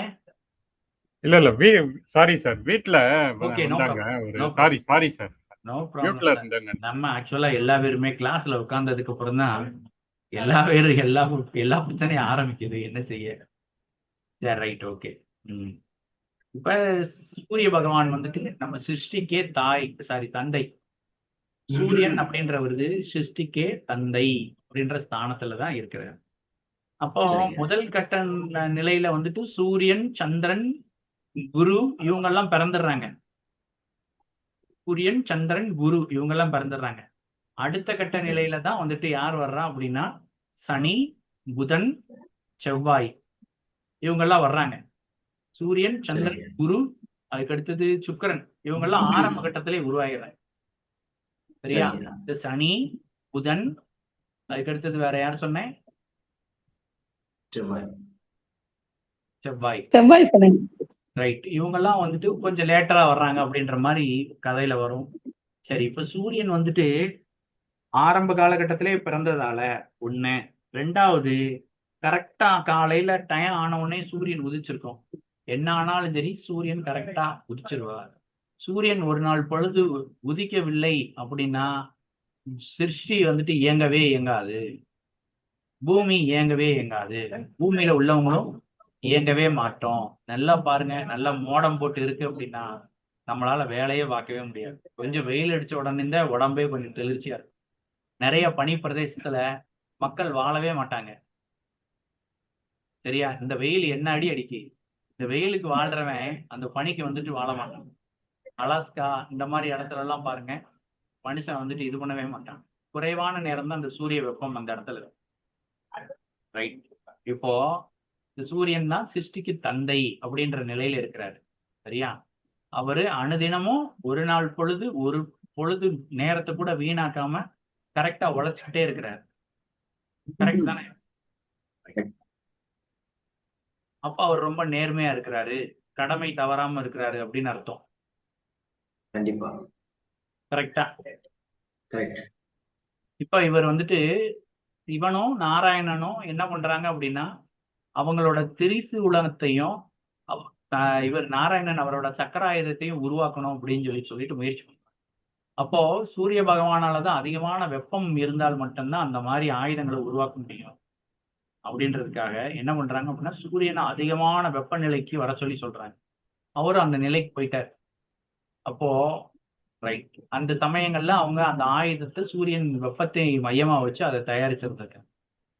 ஆனா சூரியனோட மனைவியால சூரியனை தொட்டு கூட பார்க்க முடியல, அவ்வளவு வெப்பம். சரியா? அவங்களோட மனைவி யாரு அப்படின்னா விஸ்வகர்மா அப்படின்னு சொல்லக்கூடிய தேவர்களுக்கு கட்டிடக்கலை, ஆயுதம் இந்த மாதிரி விஷயங்கள் எல்லாம் வந்துட்டு தயார் பண்ணி கொடுக்குறவர் விஸ்வகர்மா அப்படின்னு பேர். சரியா? இந்த நகை ஆசாரி எல்லா பேருமே வந்துட்டு அந்த விஸ்வகர்மாவை வணங்கக்கூடியவங்க. அப்போ அத்தனை விஸ்வகர்மாவோட மகள் பேரு தான் சந்தியா அப்படின்னு பேரு. அவங்களத்தான் வந்துட்டு சூரியன் கல்யாணம் முடிச்சிருப்பாரு. அவங்களுக்கு வந்துட்டு 2 குழந்தை ஆல்ரெடி இருக்கும். அந்த குழந்தைங்க பேரு ஒண்ணு யமன், இன்னொன்னு யமுனா. யமுனா தேவி. சரியா? சிவனோட தலையில இருக்கிறது கங்கை, இது யமுனை. யமுனை அப்படின்றத யமுனா அப்படின்னு வச்சுக்கோங்க. அப்ப யமனும் யமுனாவும் சூரியனோட முதல் குழந்தைகள் அப்படின்னு வச்சுக்கோங்க. ரைட். இப்ப இந்த அம்மா இந்த குழந்தைய பாத்துக்கிடுது. ஆனா சூரியன் கிட்ட போக முடியல. நம்ம ஆள் சூரியன் வந்துட்டு என்ன சொல்றாரு அப்படின்னா, நான் கொஞ்சம் சூடாதான் இருப்பேன், நீ கொஞ்சம் தாங்கிக்கோ அப்படின்னு சொல்றாரு. கொஞ்சம் இரக்கம் இல்லாம. அந்த அம்மா வேதனைப்பட்டுட்டு அவங்க அப்பா கிட்ட போய் சொல்லுது, என்னால என் புருஷன்கிட்ட போகவே முடியலப்பா அப்படின்னு. என்னம்மா நீயா தான் நம்ம ஆசைப்பட்டு கல்யாணம் முடிச்ச, இப்ப என்னம்மா இப்படி சொல்ற, ஒரு பொம்பளை பிள்ளை நீ தாங்கிட்டு தான் போகணும் அப்படின்னு அவர் சொல்லிடுறாரு. அந்த சமயம் வந்துட்டு சூரியனோட மாமனார் விஸ்வகர்மா, அந்த அம்மாவோட அப்பா, அவர் வந்துட்டு ஒரு ஆயுதம் வந்துட்டு இது பண்ணுவார். அதாவது தேவர்களுக்கும் அசுரர்களுக்கும் வந்துட்டு சண்டை நடந்துகிட்டே இருக்கும். அந்த சமயத்துல ஒரு ஆயுதத்தின் நிழல் மேல அந்த அந்த போஷனை ஊத்தணும். போஷன் அப்படின்னா அந்த மருந்து. சரியா? அந்த போஷனை ஊத்துனா என்ன ஆயிரும் அப்படின்னா, அது உடனே ஒரு ரியல் மாதிரி ஒன்று கிரியேட் ஆயிரும். உங்க நிழல்ல ஊத்துனா உங்களை மாதிரி இன்னொரு உருவம் வந்துடும். அப்ப அந்த ஆயுதங்களை டூப்ளிகேட் பண்றதுக்காக அவர் ஒண்ணு கண்டுபிடிச்சு வச்சிருப்பார். அதை இந்த அம்மா திருடிட்டு வந்துடும். திருடிட்டு வந்து இவரோட நிழல் மேல ஊத்திரும். ஊத்தினோடனே இதே மாதிரியே இன்னொரு பொம்பளை வந்துடும். பொம்பளை வந்தோடனையும் அவங்க வீட்டுக்காரர் சூரியனால அதை கண்டே பிடிக்க முடியாது. அவர்கிட்ட சொல்லாம மறைச்சிருவா. இந்த மாதிரி ஒண்ணு பண்ணேன், என்ன மாதிரி ஒரு டூப்ளிகேட் பண்ணேன். சரி ரைட்டு, டூப்ளிகேட் பண்ணியாச்சு. இப்ப என்ன பண்ணுவோம் அப்படின்னா, இந்த அம்மா போய் ஒரு 1000 வருஷத்துக்கு கடும் தவம் புரிய போறேன் அப்படின்னு சொல்லு. நமக்கு 1000 வருஷம்ன்றது அவங்களுக்கு சொற்ப வருடங்கள் தான். சரியா? அப்போ என்ன பண்றாங்க அப்படின்னா, தவம் பண்ண போயிருது. இந்த அம்மா இங்க இருக்கு. இந்த அம்மாவை சொல்லியிருக்கோம், என்ன சொல்லியிருக்கோம் அப்படின்னா, என் குழந்தை என்ன நல்லா பார்த்துக்கோ, என் வீட்டுக்காரர்கிட்ட போகாத அப்படின்னு சொல்லியிருக்கோம். வழக்கம் போல சூரியன் வந்துட்டு என்ன பண்ணிடுவார் அப்படின்னா, எப்பவும் போல வருவார். இந்த அம்மா தொடும்போது இதுக்கு ஒன்றும் ஹீட்டே இருக்காது. அந்த வெப்பத்தை தாங்கக்கூடிய திறன் உனக்கு வந்துருச்சே, பரவாயில்லையே அப்படின்னு சொல்லிட்டு பிறகு சூரியனும், ஒரிஜினல் மனைவி பேரு சந்தியா. சரியா? இந்த நிழலோட பேர் வந்து சாயா. சரியா? சாயான்னு சொல்லுவாங்க. சாயா. அப்போ என்ன ஆயிடுறாங்க, இவங்க 2 பேரும் சேர்ந்து கணவன் மனைவியா வாழ ஆரம்பிச்சிடுறாங்க. அதோட விளைவா சனி பகவானுக்கு ஒரு தங்கச்சி பத்ரா அப்படின்னு பேரு. இவங்கெல்லாம் வந்துடுறாங்க இன்பிட்வீன் கேப்ல. ரைட், வந்துட்டாங்க. இப்ப அதுக்கு அடுத்தது என்ன நடக்கு அப்படின்னா, சனி பகவான் வந்துட்டு பிறந்த உடனேயுமே ரொம்ப கோலாகலமா கொண்டாடி, சூரியனுக்கு குழந்தை பிறந்திருக்கு அப்படின்னு எல்லா பேரும் தூக்கிட்டு வர்றாங்க. அப்பங்க அந்த அம்மா வந்துட்டு சனியை காட்டுறாரு. காட்டினோடனையும் வந்துட்டு அவர் பிளாக்கா இருக்காரு. பிளாக்கா இருக்காருன்னா அவர் பிளாக்கா தானே இருப்பாரு. நிழல் எப்படி இருக்கும்? கருப்பா தானே இருக்கும். நம்மளோட நிழல் கருப்பா தான் இருக்கும். அப்ப நெல்லுக்கு பிறந்தது கருப்பா தானே இருக்கும். கரெக்டா? அப்ப என்ன ஆயிருது, அதை பார்த்த உடனேயும் சூரியனுக்கு வந்துட்டு ஒரு மாதிரி அவமரியாதையா போயிடுச்சு. என்னடா, எல்லா பேருமே கல்யாணம் முடிச்சிருப்பீங்க, குழந்தைங்களா இருக்கும். குழந்தை பிறந்த உடனேயும் நம்மள மாதிரி கருப்பா இருக்கானா இல்ல சிவப்பா இருக்கானா அப்படின்னு நம்ம எல்லா பேரும் ஒரு பார்வை பார்ப்போம்ல. அதே மாதிரி சூரியன் வந்துட்டு என்ன பண்ணிருக்காரு அப்படின்னா, ஒரு பார்வை பார்த்திருக்காரு. பார்த்தா இது என்ன கரையேறன் இருக்கான், நாம சிவேர்னு இருக்கோம், நம்ம பொண்டாட்டி செவேர்னு இருக்கான், இப்ப எங்கிட்டு இருந்தவன் தான் அப்படின்னு சொல்லிட்டு அவருக்கு ஒரு சந்தேகம் வந்து, அப்போ ஒரு கௌரவ பிரச்சனை வந்துருது சூரியனுக்கு. இவன் நமக்கு தானா பிறந்தான் அப்படின்னு ஒரு டவுட் வந்தது. டவுட் வந்தோடனையும் அந்த அம்மாவை பார்த்து என்ன சொல்லிடுறாரு இவரு, இங்க வேறு இவன் எனக்கு தான் பிறந்தானா இல்ல அப்படின்னு சொல்லிட்டு கேட்டோடனே அந்த அம்மா அழ ஆரம்பிச்சிருக்கு. அதால உண்மையும் சொல்ல முடியல. ஐயோ நான் உன் பொண்டாட்டி கிடையாது, அவளோட ஷேடோ அப்படின்னு சொல்ல முடியல. அந்த அம்மாவும் இனியாரம் என்ன மனநிலையில இருந்திருக்கும், ஐயோ எப்ப அவ வருவா, நம்மளை அடிச்சு கொத்துவான்னு சொல்லி தெரியலையே, நம்ம கையில வேற ஒரு பிள்ளைய வாங்கிட்டோம் அப்படின்ற ஒரு மனநிலையிலேயே இருக்கு. அந்த குழந்தைய வயிற்றுல வச்சு வளர்க்கும் போது அணுதினமும் வந்துட்டு அவங்க பயந்துகிட்டே இருப்பாங்க. யாரு? சனியோட அம்மா. அணுதினமும் பயந்த மணிக்கே இருக்கும். எப்ப மாட்டுவோன்னு சொல்லி தெரியலையே அப்படின்னு சொல்லிட்டு இது எப்படி இருக்கும். அப்போ அந்த ஒரு சூழ்நிலையில தான் சனி பகவான் பிறக்கிறார். சரியா? எப்ப பிடிப்பாங்கன்னு சொல்லி தெரியல அப்படின்ற ஒரு மனநிலையிலேயே சனி பகவான் வளர்ந்துருக்கார். வெளியில வந்தோடனையும் அவங்க அம்மாவை கஷ்டப்படுத்தினோடனையும் சனிக்கு கோபம் வந்துருது. அப்போ சனி அவருடைய வக்கர பார்வையை சூரியன் மேல செலுத்துறார். செலுத்தின உடனே அந்த சூரியனின் ஒளி ஒரு சில நிமிடங்களுக்கு அப்படியே ஸ்தம்பிச்சு போயிருச்சான். ஒளி பொருந்திய சூரியன் ஒளி இல்லாத சூரியனா ஒரு சில வினாடிகளுக்கு நின்றாராம். அப்படி அப்படி ஆன உடனேயுமே உலகமும் ஒரு நிமிஷம் ஆடி போயிருச்சான். திடீர்னு நம்ம இருக்கிற பெரிய பில்டிங்ல பவர் கட் ஆச்சுன்னா என்ன ஆகும்? எல்லா பேரும் என்னடா திடீர்னு இப்படி ஆகி போச்சு அப்படின்னு சொல்லி யோசிப்போம்ல. ஜெனரேட்டர் ஐயா எல்லாம் இப்ப இருந்தாலும் சனியோடைய தாக்கம் அந்த அளவுக்கு ஜாஸ்தியா இருக்குங்க அப்போ. ஆமா, அந்த அளவுக்கு தாக்கமா தான் இருக்கும். சரியா? அப்போ அந்த இது பண்ண உடனேயும் வந்துட்டு சூரியன் மொத்த ஒளி இழந்த மாணிக்கு ஒரு உணர்வு. பரவ அந்த அம்மா என்ன பண்ணுவாங்க அப்படின்னு அந்த சனியோட பார்வையை மறைப்பார்கள். கண் பார்வையில இருந்து மறைச்சு வைப்பாங்க. அதுக்கப்புறம் என்ன நடக்கும் அப்படின்னா, சரி ரைட் போ, நான் உன்னை மன்னிச்சிடுறேன், ஆனா இந்த குழந்தைய மட்டும் எங்கேயாவது தூக்கி போட்டு வந்துரு அப்படின்னு சொல்லி சொல்லிடும். சரியா? நிறைய ரிஷிமார்களுக்கு அந்த நேரத்துல நிறைய அசுரன் பிறந்தான். தவறான நேரத்துல இணைஞ்சதுனால சும்பன் நிசும்பன் அப்படின்னு ஒரு இது சொன்னேன், ஞாபகம் இருக்கா? இந்த வராக அவதாரம், இந்த அவதாரம்லாம் காசியப்பரோட மனைவி. இந்த இப்ப கூட நரசிம்மன் அப்படின்னு சொல்லிட்டு ஏதோ ஒரு அனிமேஷன் மூவி உண்டு, அதுல வரும். திதி அதிதி அப்படின்னு 2 பேர் உண்டு, அக்கா தங்கச்சி. அவங்களுக்கு திதிக்கு குழந்தை இருக்கும், அதிதிக்கு இருக்காது. அப்ப அந்த அதிதி கெட்ட நேரத்துல எனக்கு குழந்தை வேணும்னு அந்த ரிஷி கூட கூடுனதுனால இந்த மாதிரி ஒரு ஆக்ரோஷமான அசுரர்கள் பிறந்தாங்க அப்படின்ட்டு. அந்த மாதிரி இவன் ஏதாவது பிறந்திருக்கு போற, அவனை தூக்கி போட்டு வாமா அப்படின்னு சொல்லிடுவார். சொன்ன உடனே வந்துட்டு அந்த அம்மா அதை எப்படி நான் போட முடியும், சின்ன குழந்தைய போய் அப்படின்னு. சரி ரைட்டு போ. என்ன 16 வருஷம் 16 வருஷம் ஆமா, என்னுடைய ஒளி அவன் மேல படக்கூடாது. படாம இருந்தா அவன் உயிரோட இருப்பான், பட்டா அவனை கொன்றுவேன். என் கண் பார்வையில இருந்து அவன் தப்பிச்சு வளர்ந்தா வளரட்டும் அப்படின்னு சொல்லி ஒரு வார்த்தையை சொல்லி உடனே அந்த அம்மா என்ன பண்ணும் அப்படின்னா, தனிய வந்துட்டு ஒளி உள்ள புகாத அடர்ந்த காட்டுக்குள்ள வச்சு சனிய வளர்க்கும். சரியா? எப்படி?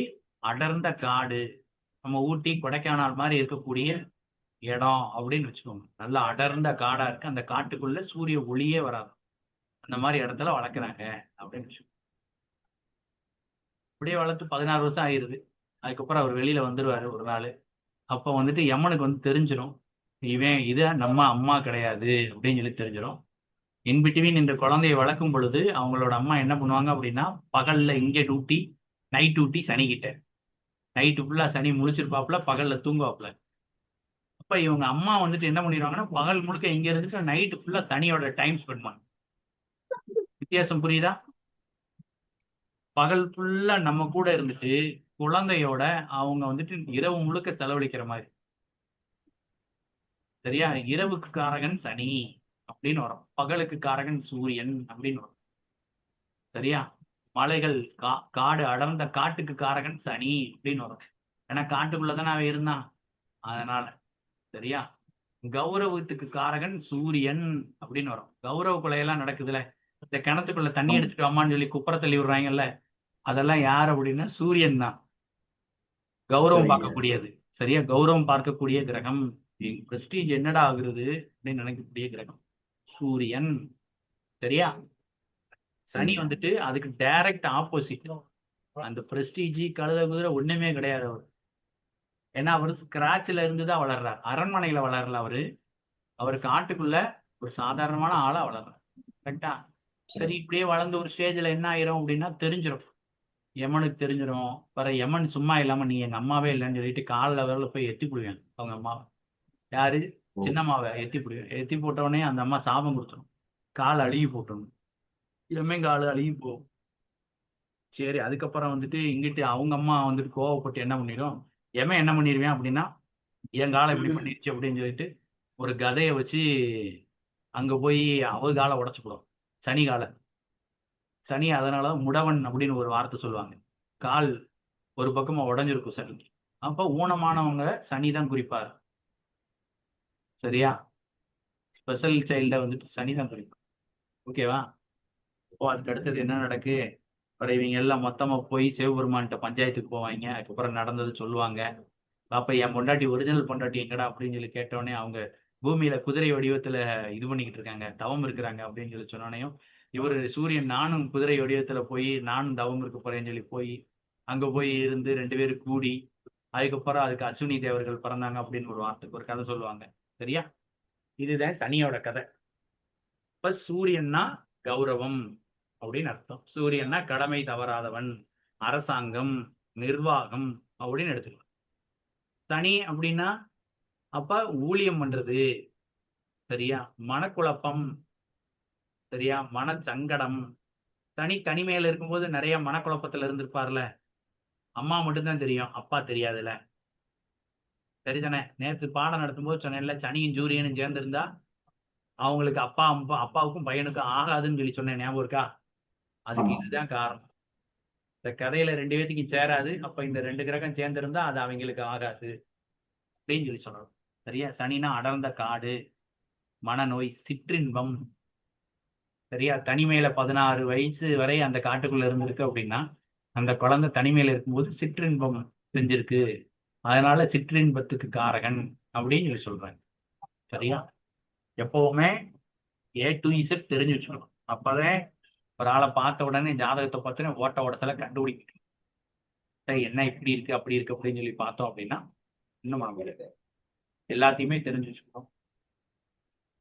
அப்பதான் வந்துட்டு மனிதனோட இயல்பு நிலை என்ன, இயல்பான மனநிலை என்ன அப்படின்றத நம்ம ஃபர்ஸ்ட் புரிஞ்சுக்க முடியும். ஃபர்ஸ்ட் ரைட்டு, இதுதான் நடந்தது. அதுக்கடுத்து கிரக காரகங்கள்ல இதுல நிறைய விளக்கங்கள் வரும், அதை வச்சு நம்ம பார்த்துக்கலாம். ஓகேவா?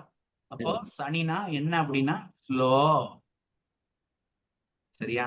ஏன் காலை உடைச்சுட்டாங்க, அதனால ஸ்லோ. சரியா? சனினா சுத்தமின்மை, சுத்தமா இருக்காது அந்த பிளானட். அந்த பிளானட்டை சுத்தி நிறைய கல்லு, தூசி, குப்பை இதெல்லாம் இருக்கும். எதுக்கு நம்ம வந்து சனி வரையும் தான் எடுத்திருக்கோம் கிரகங்களை, அதுக்கு அங்கிட்டும் பிளானட் நிறைய இருக்கு. புரியுதா? சூரிய குடும்பத்துல சனி வரையத்தான் நம்ம எடுத்திருக்கோம். அதுக்கு மேல ஏன் எடுக்கல நம்ம முன்னோர்கள் அப்படின்னு கேட்டா, சனி வந்துட்டு என்ன பண்றார் அப்படின்னா அந்த சைடுல இருந்து வரக்கூடிய கிரகங்களின் தாக்கத்தை குறைச்சிடுறார். அவர் தான் ஃபர்ஸ்ட். இங்கிட்டு சூரியன் நிக்கிறாரு, அந்த கடைசியில சனி நிக்கிறாரு. இங்கிட்ட அப்பே அங்கிட்டு மகன், இவங்களுக்கு நடுவுல நாம மாட்டிக்கிட்டு இருக்கோம். சரியா? அந்த சூரிய குடும்பத்தோட அரண் மாதிரி நின்று காவல் காக்கிறார். ஏதாவது இந்த சூரிய குடும்பத்துக்குள்ள நுழையணும் அப்படின்னா அவரை தாண்டி தான் உள்ள வரணும். அப்போ சனினா காவலாளி அப்படின்னு அர்த்தம். என்ன காவலாளி? ஊர் காவலாளி, உங்களோட குலதெய்வம் அப்படின்னு வச்சுக்கலாம். எல்லச்சாமி இந்த மாதிரி சொல்றாங்களா, கருப்புசாமி, ஐயனாரு, மாடன் இதெல்லாம் சொல்றாங்கல்ல, இந்த மாதிரி தெய்வங்களை இதுதான் குறிக்கும் அப்படின்னு நினைக்கிறேன். ஓகேவா? சரிங்க. நிறைய இருக்கு, நம்ம புக்ஸ் வந்தோடனே அதை திருப்பி பாருங்க, சனினா என்னென்னலாம் சொல்றாங்க அப்படின்னு. இந்த கதையோட அதுவும் மேட்ச் ஆகும். சனிக்கு 3, 7, 10 பார்வை உண்டு. சனியோட வேலை வீரியத்தை குறைக்கிறது, வீரியத்தை அதிகப்படுத்துறது கிடையாது. அப்படியே செவ்வாய்க்கு டோட்டல் ஆப்போசிட் சனி. செவ்வாய் வந்துட்டு அதிகப்படுத்தும், ஆனா சனி அப்படியே நிதானமா போடா, ஏன் அவசரப்படுற அப்படின்னு நிப்பாட்டும். சரியா? கல்யாணம் நிறைய பேத்துக்கு 30 வயசு மேலதான் ஆகுது, ஆனா அவங்க கவலைப்படுவாங்க. கல்யாணம் முடிச்சவங்க இதுக்குதான் கடவுள் நமக்கு லேட்டா கல்யாணம் முடிச்சு வச்சிருக்காரு, ஒரே ட்ராஜடியா இருக்கு அப்படின்னு சொல்லிட்டு. அதெல்லாம் சனியோட வேலை தான். நல்லா யோசிச்சு பாருங்க, நீங்க பேச்சலர் இருக்கும் போது எப்படி இருந்தீங்க, கல்யாணம் முடிச்ச உடனே நீங்க கமிட்மெண்ட் ஆனவொடனே எப்படி ஆயிட்டீங்க? அப்ப கல்யாணத்தை லேட் பண்ணி முடிச்சு வைக்கிறாரே சனி பகவான், அவர் நல்லவரா கெட்டவரா? அவர் நல்லதுதான் செய்வாரு, ஆனா அதுக்கு நமக்கு கெட்டது மாதிரியே தெரியும். ஓகேவா? அப்ப ஸ்பீடை குறைக்கிறது தான் அவரோட வேலை. அப்போ 3ஆம் பாவம் வண்டி டயரு சனிதான். டயம் சரியில்லைன்னா டயரு வெடிச்சு கீழே விழுவோம், டிஸ்க் லாக் ஆகும். அஷ்டமத்துல சனி போகும்போது இந்த மாதிரி விஷயங்கள்லாம் சொல்லுவாங்க. வண்டி டயர், ஸ்பீட் பிரேக்கர் இதெல்லாம் சனி பகவான் தான் குறிப்பாரு. உங்களுக்கு தடையை ஏற்படுத்துறது அத்தனையுமே சனிதான். நீங்க எங்கேயாவது வீட்டை விட்டு வெளியில போகும்போது உங்க வீட்டுக்காரமா ஏங்க எங்க போறீங்க இருங்க அப்படின்னாங்கன்னா அதுவும் சனிதான். சரியா? குறுக்க நிக்குது அப்படின்னா இந்த படத்துல சொன்ன மாதிரி குறுக்க இந்த கௌசிக்கு வந்தா என்ன பண்ணும் அப்படின்ற மாதிரி ஏதோ ஒரு தடை வருது அப்படின்னா அது சனிதான். சரியா? நம்ம என்ன பண்ணணும், அவசரப்படக்கூடாது, கொஞ்சம் நிறுத்தி நிதானமா போகணும். அவசரப்படாம நிறுத்தி நிதானமா போகணும். அது நமக்கு ஒரு சேஃப். 3, 7, 10 பாவகத்தை பார்க்கிறாரு. 3ஆம் பாவகம் தைரியம், வீரியம், இளைய சகோதரம். 3ஆம் பாவம் வீரியத்தை பத்தி பேசும். அந்த பாவகத்தோட சனி தொடர்பு கொள்ளும் பொழுது ஒரு சில நேரம் ஆண்களுக்கு எரிக்ஷன் இல்லாம போயிடும். சரியா? ஒரு சில இடத்துல தைரியம் இல்லாம இருப்பாங்க. ஓகேவா? சம்டைம்ஸ் அந்த மாதிரி ஆயிரும் பை பெர்த் நேச்சர். 7ஆம் பாவகம்ன்றது தாம்பத்தியம், திருமணத்தை குறிக்கும். 7ஆம் பாவகத்தை சனி பார்க்கும் பொழுது திருமணம் லேட் ஆயிரும். பேசுவாங்க, நின்று போகும். சரியா? இந்த மாதிரி அப்படியே தட்டி தட்டி போய்கிட்டே இருக்கும். அன்னைக்குங்க அவங்களுக்கு ஏற்கனவே சொல்லியிருப்பேன், 7ஆம் பாவம் தாம்பத்திய சுகத்தை பேசும். அப்ப சாந்தி முகூர்த்தம் குறிச்சா அது குறிச்ச தேதியில நடக்காது, லேட்டா தான் நடக்கும். அதையும் நோட் பண்ணி வச்சுக்கோங்க. 10ஆம் பார்வை கர்மா பார்வை, தொழில் பார்வை அப்படின்னு எடுத்துக்கலாம். சனி லக்னத்துல இருந்து 10ஆம் பார்வையால தொழில் ஸ்தானத்தை பார்த்தாலும் தொழில் பாவகத்துல சனி நிக்கிறது நல்லது. 10க்கு சனி நிக்கிறது நல்லது, தொழில் நல்லா இருக்கும். 10ஆம் பாவத்தை தொழில் பார்க்கிறது நல்லது. சரி, சனி பார்க்கிறது நல்லது, தொழில் நல்லா இருக்கும், ஸ்ட்ராங்கா இருக்கும் அப்படின்னு சொல்லி சொல்லணும்.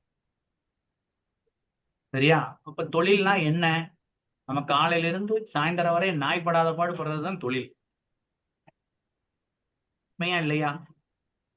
ஆமாங்கய்யா. உத்தியோகத்துக்கு போறீங்க, 9 மணிக்கு போவீங்க, 5 மணிக்கு வந்துடுவீங்க. தொழில் பண்றது அப்படி கிடையாது. விடிஞ்சதுல இருந்து அடைஞ்சது வரைய அதை பத்தியே தான் யோசிச்சுக்கிட்டே இருக்கணும். புரியுதா? சனியோட வேலை நம்மளோட கர்மாவெல்லாம் குறைக்கிறது தான். அது எவ்வளவுக்கு எவ்வளவு குறைக்கணும்னு நினைக்கிறாரோ அவ்வளவுக்கு எவ்வளவு குறைப்பார். எவ்வளவு கர்மா ரெடியூஸ் பண்ண முடியுமோ அவ்வளவு கர்மாவை ரெடியூஸ் பண்ணும். அதனாலதான் 10ஆம் பாவத்துக்கு சனியோட பார்வை நல்லது அப்படின்னு சொல்லி சொல்றோம். ரைட்டா? அப்ப சனியோட பார்வை முடிஞ்சிருச்சு. குரு பார்வை, சனி பார்வை, அதுக்கு அடுத்தது ராகு பார்வை. ராகு கதை உங்களுக்கு ஏற்கனவே தெரியும்ல, சொல்லியிருப்பேன். சுகர்பானு அப்படின்ற ஒரு அசுரன் சூரியன் சந்திரனுக்கு நடுவுல நின்று அந்த அமிர்தத்தை ஏமாத்தி சாப்பிட்டதுனால ராகு கேதுக்கள் உருவாகுறாங்க அப்படின்னு நம்ம படிச்சிருக்கோம். மறுபடியும் சூரியனையும் சந்திரனையும் பழி வாங்குவதற்காக நவகிரகத்துல ஒரு ஆளா அவங்க வர்றாங்க. சரியா? இது வந்துட்டு ராகு கேதுன்னு பின்னாலதான் இந்த கிரகங்களை வந்துட்டு அக்செப்ட் பண்ணிக்கிட்டாங்க, முன்னாடி கிடையாது. கடைசி அசுரனாம் ராவணன் இறந்ததுக்கு அப்புறமா தான் ராகுவையும் கேதுவையும் நவகிரகத்துல ஒரு ஆளா அங்கீகாரம் கொடுத்தாங்க. ராகுவோட வேலை பெருசாக்குறது, கேதுவோட வேலை சிறுசாக்குறது. சரியா? ராகுக்கு 3-11ஆம் பார்வை உண்டு. 7ஆம் பார்வை பொது பார்வை. ஆனா அங்க ராகு பார்க்காரா இல்ல கேது நிக்கிறாரா, அவர் வேலை பார்க்காரா இவர் வேலை பார்க்கறாருன்னு குழப்பம் வந்துடும். சரியா? இந்த 2 கிரகங்களும் குழப்பத்தை ஏற்படுத்தக்கூடிய கிரகங்கள். சரியா? அதனால ராகுவின் பார்வை 3-11 கிளியரா இருக்கும். 7 பொதுவான பார்வை அப்படின்னு வச்சுக்கோ.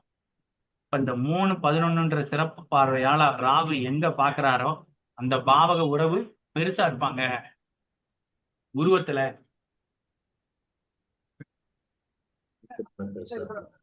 பெருசா இருப்பாங்க. உதாரணம் சொல்லவா? இப்போ அந்த லக்னம், இத லக்னம்னு வச்சுக்கோங்களேன். இந்த லக்னத்துக்கு 3ல ராகு நிக்குது அப்படின்னா, இப்ப இந்த ராகு இந்த லக்னத்தை பாக்குது. அதுக்கு அடுத்தது இந்த லக்னத்துக்கு 5ஆம் வீடான குழந்தைய பாக்குது. கரெக்டா? அப்ப இதை எப்படி எடுக்கணும் அப்படின்னா, குழந்தை குண்டா இருக்குமா உங்க குழந்தை அப்படின்னு சொல்லி கேட்கணும். அதே மாதிரி லக்னத்தை பாக்குறதுனால நீங்களும் குண்டா தானே சார் இருப்பீங்க அப்படின்னு சொல்லி சொல்லணும். இல்ல குண்டா இல்ல அப்படின்னா சீக்கிரமா ஆயிருவ அப்படின்னு சொல்லி சொல்லுங்க. இல்ல அப்படியெல்லாம் கிடையாது அப்படின்னா அப்போ உனக்கு மனசுக்குள்ள நிறைய ஆசை பாசம் இருக்கும் அப்படின்னு சொல்லி சொல்லணும். சரியா? நிறைய ஆசைகளோட இருப்ப அப்படின்னு சொல்லி சொல்லணும். ஓகேவா? கிளியரா? ராகுவோட பார்வைக்கு வச்சு எப்படி பலன் சொல்லணும்னு சொல்லி தெரியுதா? புரியுதுங்கய்யா. அதுக்கு அடுத்தது கேது. கேது பார்க்கக்கூடிய பாவகத்துக்கு விரக்தியை உண்டு செய்வார், பாவகத்தை சுருக்குவார்.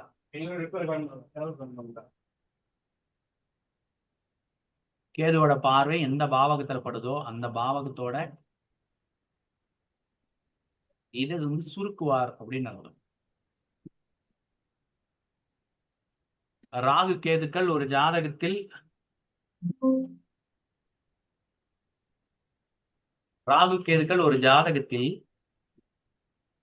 ஒரு ரோட்டை குறிப்பார். ரோடு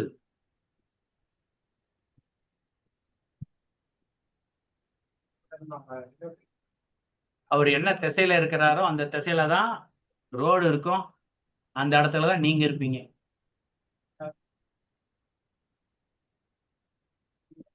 ஓ. உதாரணமா இங்க நான் கேது வந்து கிழக்க போட்டிருக்கேன்.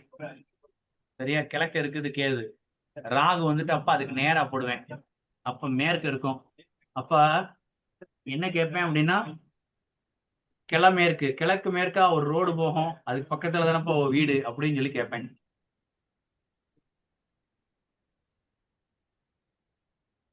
சரியா? சார் புரியல சார் இது. என்ன புரியல?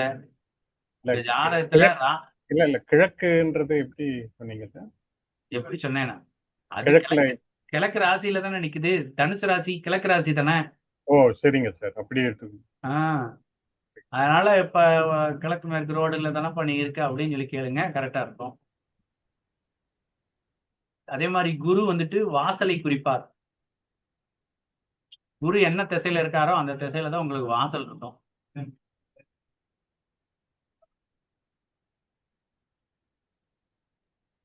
அப்போ கேதுவோட பார்வை என்ன பண்ணும்? கேதுவோட காரகம் மொத்தமும் அந்த பாவகத்துக்கு வழியா இயங்கும். 3, 11 பாவங்கள் வழியா பாக்குது. அப்ப கேதுவோட இது வந்துட்டு மோட்சம் போக வைக்கிறது. பிறவிய வந்துட்டு இனிமேலு போதும் அப்படின்ற அளவுக்கு யோசிக்க வைக்கிறது. இதெல்லாம் கேதுவோட வேலை. சரியா? இதெல்லாம் கேதுவின் செயல்பாடுகள் தான்.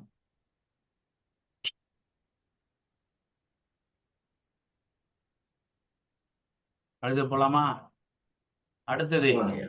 இந்த சார்ட் போட்டுக்கோங்க. இதுதான் வந்துட்டு அறம், பொருள், இன்பம், வீடு. எந்தெந்த ராசிக்கு என்ன குணம் இருக்கும் அப்படின்றத போட்டிருக்கேன்.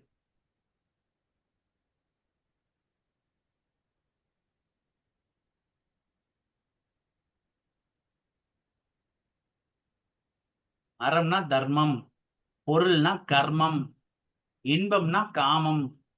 சரியா? வீடு அப்படின்னா மோட்சம் அப்படின்னு அர்த்தம். சாட்டை போட்டுக்கோங்க. 10 நிமிஷம். சரியா? அதுக்கு அடுத்தது அறம்னா நேர்மையான தன்மை அப்படின்னு அர்த்தம். பொருள்னா பண நோக்கம் உடையவர், பணம் சம்பாதிக்கணும், நிறைய சம்பாதிக்கணும் அப்படின்ற எண்ணம் இருக்கும். 10 நிமிஷம் வெயிட் பண்ணுங்களேன், கிளாஸ் முடிச்சுட்டு வரேன். சரி, காலையில வந்துச்சு.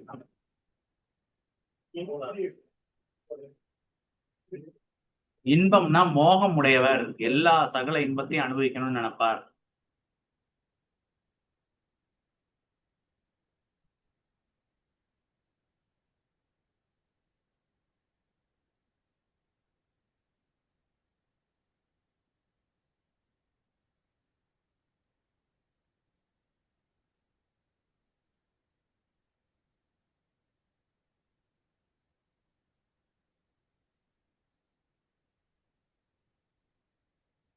எழுதிட்டீங்களா?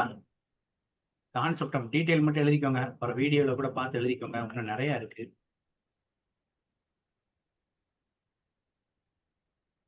சரியா? மோட்சம் அப்படின்றது அவங்களுக்கு வந்துட்டு இந்த உலகத்துல உள்ள ஆன்மீகம் இந்த மாதிரி விஷயத்துல போக ஆரம்பிச்சிருவாங்க. இனிமேல் வந்துட்டு இந்த பூமியில பிறக்கக்கூடாது, மனுஷனா பிறக்கக்கூடாது, இனிமேல் பிறந்தா அடுத்த நிலைக்கு போயிடணும், இல்ல பிறவாத நிலைக்கு போகணும் அப்படின்ற ஒரு எண்ணத்தோட இருப்பாங்க. அவங்களோட உழைப்பால் அவங்களோட அடையாளத்தை உருவாக்கி இருப்பாங்க அப்படின்னு.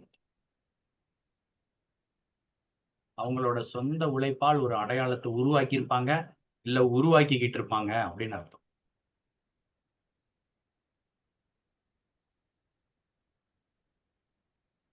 இதுக்கு 2 கிரகத்தை பார்க்கணும். ஒண்ணு லக்னம், சரியா? இன்னொன்னு லக்னாதிபதி. லக்னம் என்ன லக்னம்? இது எங்க விழுந்திருக்கு? விருச்சிகம். விருச்சிகன்ற லக்னம் எதை குறிக்கும்? மோட்சம். இந்த லக்னத்தோட அதிபதி எங்க இருக்கிறாரு? அவரும் மோட்ச வீட்டுல இருக்கிறாரு, மோட்சம். அப்ப இந்த ஜாதகர் எப்படி இருப்பாரு? அவரோட உழைப்பால் அவருக்குண்டான அடையாளத்தை உருவாக்கி கொண்டிருப்பார். ஆன்மீகத்தில் அதீத ஈடுபாடு உண்டு. சரியா? மோட்சம் போகணும் அப்படின்னு முயற்சி பண்ணுவார். பிறவாத நிலை அடைய வேண்டும், முக்தி அடையணும், தெய்வத்தோட கலக்கணும் அப்படின்ற ஒரு சிந்தனை இருக்கும். அதே மாதிரி இன்ப வீட்டுல இருக்கிறவர், இப்ப இதுதான் வந்துட்டு இன்ப வீடு, லக்னத்தோட அதிபதி சனி, அவர் இங்கேயே இருக்கிறாருன்னு வச்சுக்கிடுவோமே. அப்ப என்ன ஆயிரும் அப்படின்னா, இவரு நிறைய சல்லாபலங்களை உடையவர். சரியா? சகல சல்லாபங்களையும் அனுபவிக்கணும்னு ஆசைப்படக்கூடியவர் அப்படின்னு நினைக்கலாம். அதே மாதிரி இந்த லக்னாதிபதி, இப்ப இதோட லக்னாதிபதி செவ்வா, இவர் போய் இங்க போய் உட்கார்ந்துருக்காரு அப்படின்னா, மோட்சம் போகணுன்ற எண்ணம் 50%, பணம் சம்பாதிக்கணும் அப்படின்ற எண்ணம் 50% அவங்ககிட்ட இருக்கும். சரியா? உங்க லக்னம் எது, லக்னாதிபதி எங்க உட்கார்ந்துருக்காரு அப்படின்னு சொல்லி ஆய்வு பண்ணி பாருங்க. இது ரொம்ப யூஸ்ஃபுல்லா இருக்கு. புரியுதா? அடுத்தது போலாமா? போலாங்க. அதுக்கு அடுத்தது இந்த இருக்குல்ல, இது வசந்த ருது, இது ருதுக்கான அட்டவணை. வசந்த ருது கிரிம்ஸ். அதுக்கு அடுத்து கிருஷ்ம உருது. இது வந்துட்டு பருவ காலத்தை பத்தி பேசக்கூடியதையா. இதை எழுதி வச்சிருக்கேன், நீங்க இதை நோட் பண்ணி வச்சுக்கோங்க, வீடியோ பார்த்து அப்புறம் அடுத்ததை பார்ப்போம். சரியா? இது வந்துட்டு உத்தராயணம் தட்சணாயணம் பிரிக்கிறது. சரியா? சூரியன் தை மாதத்துக்குள்ள உள்ள போறாரு அப்படின்னா, தை மாதத்துல இருந்து ஆனி மாசம் வரைய என்ன வரும் அப்படின்னா உத்தராயண காலம் அப்படின்னு பேரு. அதுக்கப்புறம் வரக்கூடிய காலம் வந்து தட்சணாயன காலம் அப்படின்னு அர்த்தம். இப்ப சூரியன் இங்க இருந்து என்ன பண்றாரு, உச்சத்தை நோக்கி போகிறார். சரியா? உச்சத்தை நோக்கி போய் கொண்டிருக்கிறார். இங்கிட்ட இருந்து கீழே இறங்கி வரும்போது நீசத்தை நோக்கி வருகிறார். சரியா? ஏன்னா இந்த வீட்டுலதான் என்ன ஆவாரு, அவரு நீசமாவாரு. இந்த இடத்துல உச்சம். அதனால இது உத்தராயணம், இது தட்சணாயனம் அப்படின்னு பேரு. இது சூரியனோட சுழற்சியின் அடிப்படையில வந்துட்டு இது பிரிக்கப்பட்டதா சொல்லுவாங்க. ஆனா இதுக்கு ஒரு கதை சொல்லுவாங்கய்யா. என்ன அப்படின்னா, தேவர்கள் முழித்திருக்கும் காலம், தேவர்கள் தூங்கும் காலம் அப்படின்னு. இந்த உத்தராயண காலத்துலதான் வந்து தேவர்களுக்கு பகல் பொழுது அப்படின்னு அர்த்தம். பகல் பொழுதுனா என்ன, தேவர்கள் கண்மொழிச்சிருப்பாங்க அப்படின்னு அர்த்தம். தட்சணாயன காலம் அப்படின்றது என்ன குறிக்கும் அப்படின்னா, தேவர்கள் தூங்கும் நேரம் அப்படின்னு. பெரும்பாலும் ஏதாவது வேண்டுதல் வழிபாடு இந்த மாதிரி விஷயங்களை வந்து இந்த உத்தராயண காலத்துல பண்றது நல்லது. சரியா? பலன் நல்லா இருக்கும். தட்சணாயன காலத்துல தேவர்கள் தூங்கி கொண்டிருப்பார்கள் அப்படின்னு சொல்லி சொல்றாங்க. சரியாயா? ஐயா, அப்ப எனக்கு ஒரு சந்தேகம். இப்ப தட்சிணாயன நேரத்துலன்னா நம்மளுக்கு இந்த விடிய கால நேரத்துல அந்த ஒரு 3 to 5 அந்த இந்த நேரம் சொல்றாங்க இல்லையா, அந்த நேரத்துல வேண்டுதல் வச்சா முகூர்த்தம் ரொம்ப அது இது பண்ண. அது சொல்ல வரல. இப்ப ஆக்சுவலா அவங்க என்ன சொல்ல வராங்க அப்படின்னா, நம்மளுக்கு ஒரு வருஷம் அப்படின்றது தேவர்களுக்கு ஒரு நாள் பொழுது அப்படின்னு சொல்ல வராங்க. சரியா? அந்த உத்தராயண காலத்தில் தேவர்கள் முழிச்சிருக்காங்க, தட்சணாயனம் காலத்துல தூங்குறாங்க அப்படின்றாங்க. அதனால இதுதான் மார்கழி. இந்த மார்கழி மாசம் நம்ம பஜனை படிச்சு தெய்வங்களை எழுப்புவோமா. மார்கழி முழுக்க பஜனை இருக்கும். இந்த உத்தராயணம் தைல வரும். அப்போ அந்த மாசம் தான் நம்ம அறுவடை செய்வோம். சரியா? அறுவடைக்கு உண்டான காலம். மறுபடியும் அவங்க என்ன பண்றாங்க, வைகாசி ஆணியில போய் மறுபடியும் போய் தூங்க போறதா சொல்றாங்க. அப்ப இந்த தட்சணாயன காலத்துல நம்மளை யாராவது பாதுகாக்கணும்ல, அதுக்காக நிறைய பெண் தெய்வங்களை உருவாக்கி வச்சிருக்கிறாங்க. அப்போ இதுதான் ஆடி மாசம் அப்படின்னு பேரு. இந்த ஆடி மாதம் பெண் தெய்வங்கள் நம்மளை பாதுகாக்கிறதுனால இந்த ஆடி மாதத்துல பாத்தீங்க அப்படின்னா கூழ் ஊத்தி கோயில்ல நிறைய பெண் தெய்வ வழிபாடு அதிகமாயிரும். சரியா? இந்த உத்தராயணம் தட்சணாயனம் ஞாபகம் வச்சுக்கோங்க. சரியா? இது கான்செப்ட், இது போதும். சூரியன் பலமா இருக்கக்கூடிய காலம், பலவீனமா இருக்கக்கூடிய காலம் அப்படின்னு எடுத்து.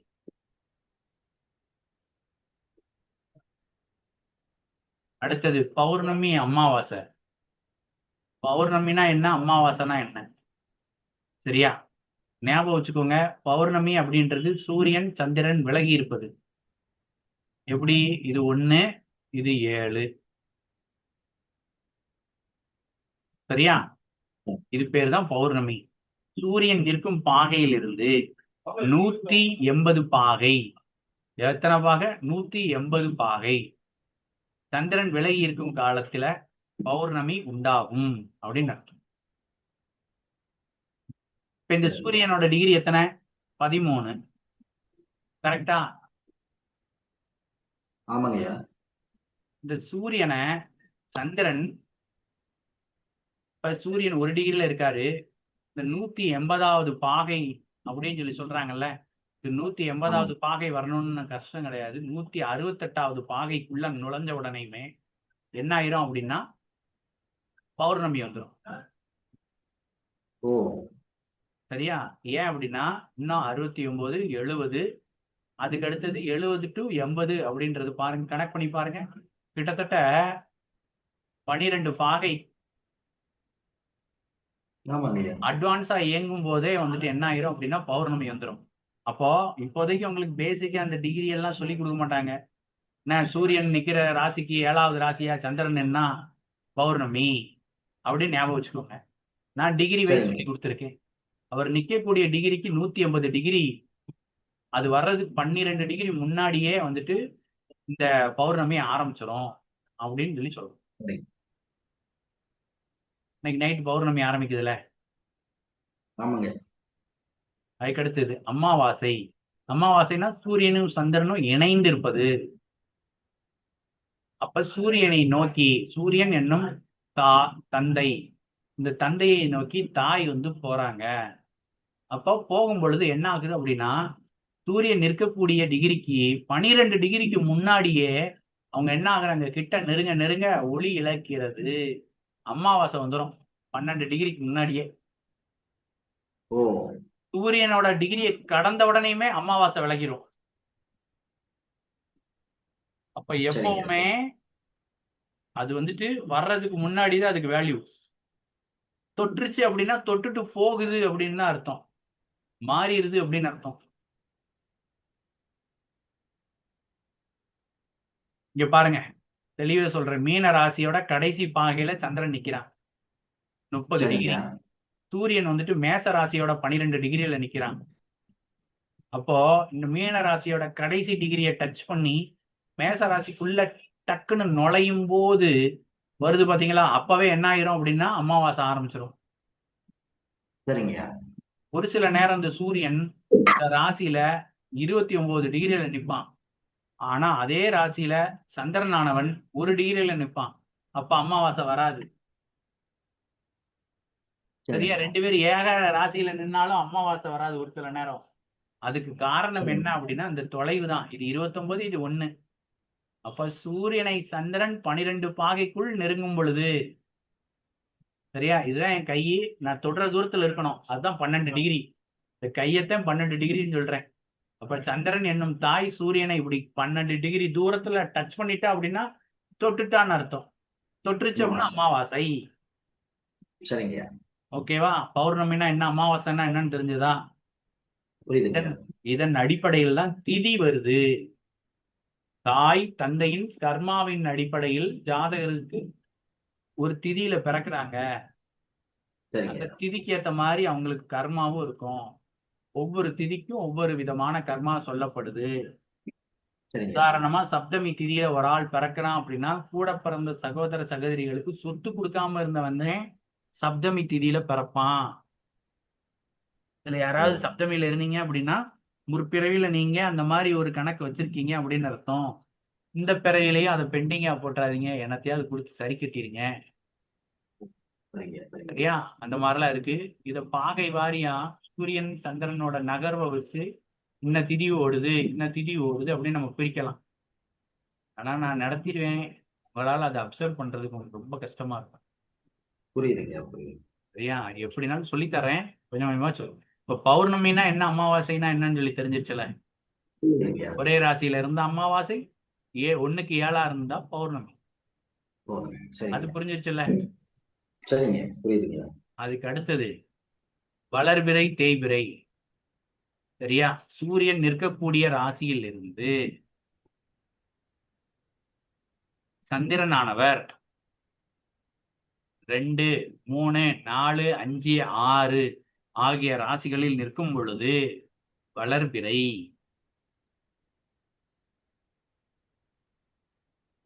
சூரியன் நிற்கக்கூடிய ராசியிலிருந்து சந்திரனானவர் 2, 3, 4, 5, 6 அதுல நின்னார்னா வளர்பிறை. சரியா? சூரியன் நிற்கக்கூடிய ராசியிலிருந்து அதுக்கடுத்து 7, 8, 9, 10, 11, 12 அப்படின்ற ராசியில நின்னா அது தேய்பிறை அப்படின்னு அர்த்தம். வளர்பிறை தேய்பிறை வித்தியாசம் பார்த்து எடுக்க தெரியுதா? கோச்சார கட்டம் சாட்டு பார்த்தே நம்ம சொல்லிடலாம். எல்லாத்தையும் சொல்லி கொடுக்கலாம், டைம் தான் பத்தாது.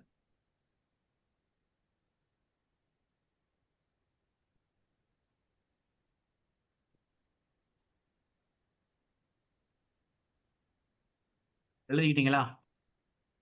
அடுத்தது போமா. தேய்பிறை ஒரு தடவை சூரியன் நிற்கும் ராசியிலிருந்து சந்திரன் 8, 9, 10, 11, 12 ஆகிய ராசிகளுக்கு வந்தால் அது தேய்பிறை அப்படின்னு.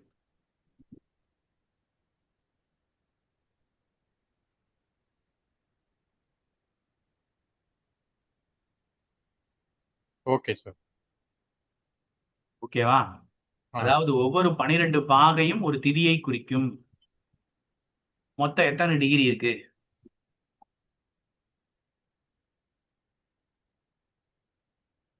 மொத்தம் 360. 30. வசந்தியம்மா, நான் சொல்றது கரெக்ட் தானே? ஒவ்வொரு ஆமா, 12 பாகையும் 360 டிகிரி. ஒவ்வொரு பாய் 30 டிகிரி இருக்குங்க சார்.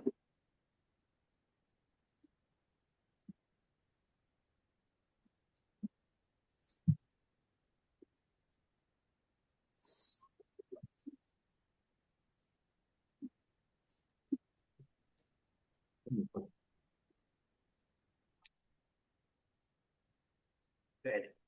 திதி மொத்தம் எத்தனை திதி அப்படின்னா, மொத்தம் வந்துட்டு உங்களுக்கு பாத்தீங்கன்னா பௌர்ணமி, அமாவாசை, அதுக்கு அடுத்தது பாத்தீங்க அப்படின்னா ஒரு 14 திதி வரும். 14 திதி. அப்ப வளர்விரை திதி 14, தேய்விரை திதி 14, அதுக்கடுத்து அமாவாசை, பௌர்ணமி அப்படின்னு வரும். ஆக மொத்தம் 30 திதி வந்துடும். தேய்பிறை வளர்பிறை திதியை கணக்கு பண்ணீங்க அப்படின்னா. இல்ல அப்படி கணக்கு பண்ணாம வெறும் திதியா கன்சிடர் பண்ணீங்கன்னா மொத்தம் 16 திதி வரும். வளர்பிறை தேய்பிறைன்னு பிரிச்சு கணக்கு பண்ணீங்க அப்படின்னா 30 திதி வரும். ஒரு திதிக்கு எத்தனை? 12 பாகை. அப்போ சூரியன் நிற்கக்கூடிய ராசிக்கு முன்னாடி 12 டிகிரி வந்துட்டு எதை குறிக்கும் அப்படின்னா அமாவாசை. சூரியன் நிற்கக்கூடிய ராசியிலிருந்து அடுத்த 12 ராசி அப்படின்றது எதை குறிக்கும் அப்படின்னா பிரதமை. இதை வந்துட்டு நம்ம திதியில படிப்போம். சரியா? இன்னைக்கு போதும், மணி வந்து 10:20 ஆயிடுச்சு. ஏதாவது டவுட் இருந்தா கேளுங்க, எக்ஸ்பிளைன் பண்றேன்.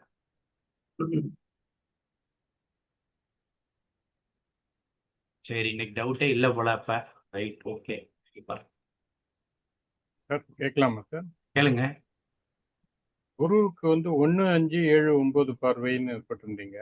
1ஆம் பார்வை 1, 5, 9. 1, 5, 7, 9ன்னு. ஆக்சுவலா இல்ல 1, 5, 7, 9 கிடையாது. 5, 7, 9 தான். அவர் குரு நிற்கக்கூடிய இடத்தை அப்படி சொன்னேன். குரு சரிங்க. நிற்கக்கூடிய இடத்தை விட அவர் பார்க்கக்கூடிய பாவகம் சிறப்படையும். சரிங்க சார். வேற வேற இந்த புதன் சுக்கிரனுக்கு இந்த மாதிரி கதை எதுவும் இருக்கு சார்? புதன் சுக்கிரனுக்காக உண்டு. சரி. புதன் சுக்கிரனுக்காக உண்டு. ஒன்னும் சொல்லலையில சொல்றேன். சரி, ரைட் சார். இந்த கதையை வச்சு அவங்களோட கேரக்டர் என்ன மாதிரி கேரக்டர்னு உங்களால ஐடென்டிஃபை பண்ண முடியுதா? ஈஸியா இருக்கு சார், புரிஞ்சுக்கிறதுக்கு ஈஸியா இருக்கு. உண்மையிலே நிஜத்துல என்ன ஆச்சு தெரியுமா? குருவோட துணைக்கோள சந்திரன் அப்படின்ற ஒரு கிரகம் தான் ஆக்சுவலா வந்துட்டு அபகரிச்சதா சொல்றாங்க.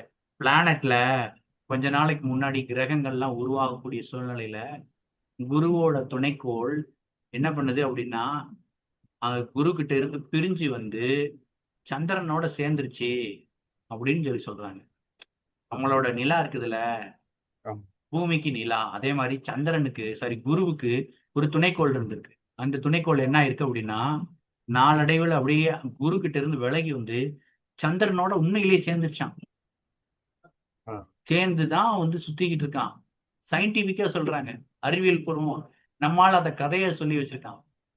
எப்படி பாடம் நடத்தும்போது ஒரு நாள் ஸ்டூடெண்ட் வந்து சொன்னாப்புல, சார் இது சயின்டிபிக் ட்ரூ அப்படின்னு. குருவோட பிளானட் வந்துட்டு இங்க வந்துட்டு சந்திரனோட கனெக்ட் ஆச்சு சார் அப்படின்னு. சரியா?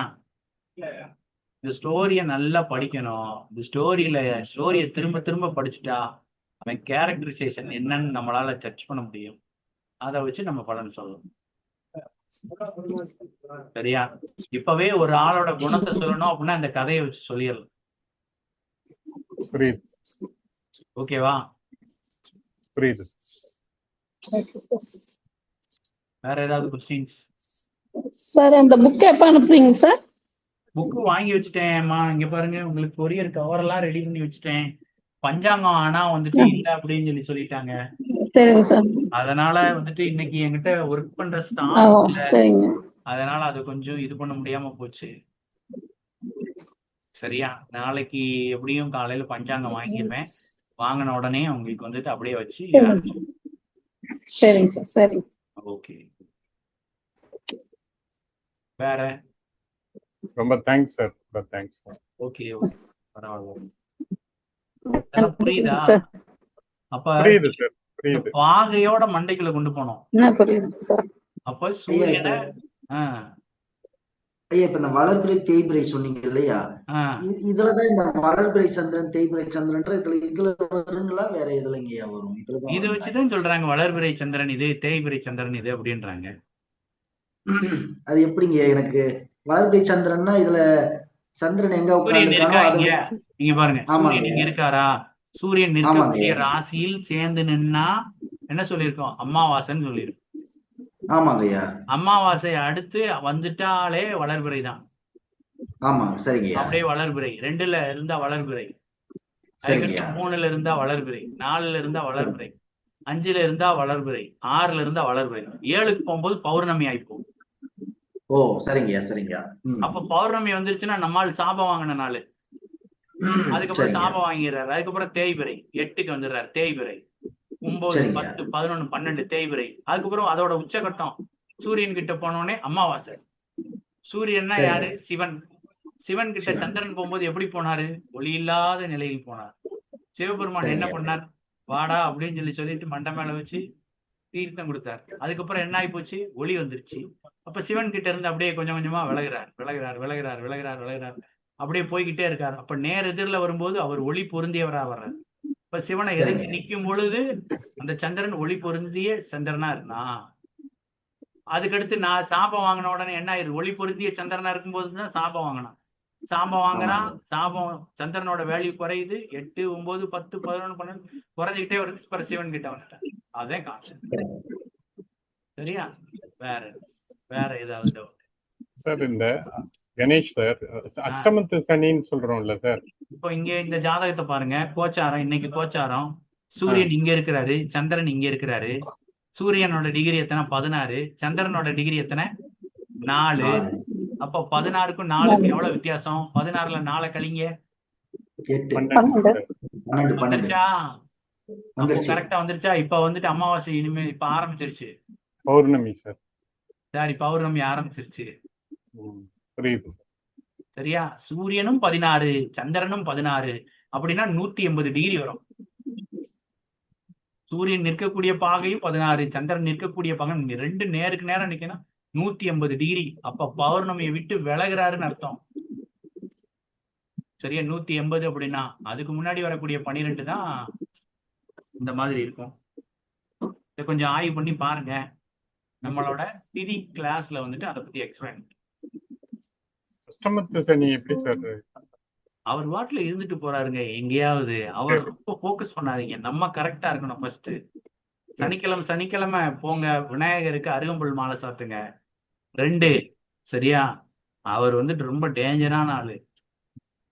சரியா? அவர் ஏதோ ஒரு புயல் வரப்போகுது, புயல் அடிச்சு முடிச்சதுக்கு அப்புறம் நம்ம ஏதாவது மிச்சம் மீதி இருந்தா அதை வச்சு வண்டியை ஓட்டிக்கிட வேண்டியது அப்படின்னு சொல்லிட்டு நம்ம கொஞ்சம் சேட்டைகளை குறைக்கணுங்க. நம்மளும் எதுவும் சேட்டை பண்ணிடக்கூடாது. ஓகே, சரிங்க சார். நம்மளும் ஆக்சுவலா என்ன பண்ணணும் அப்படின்னா, நம்ம பண்ற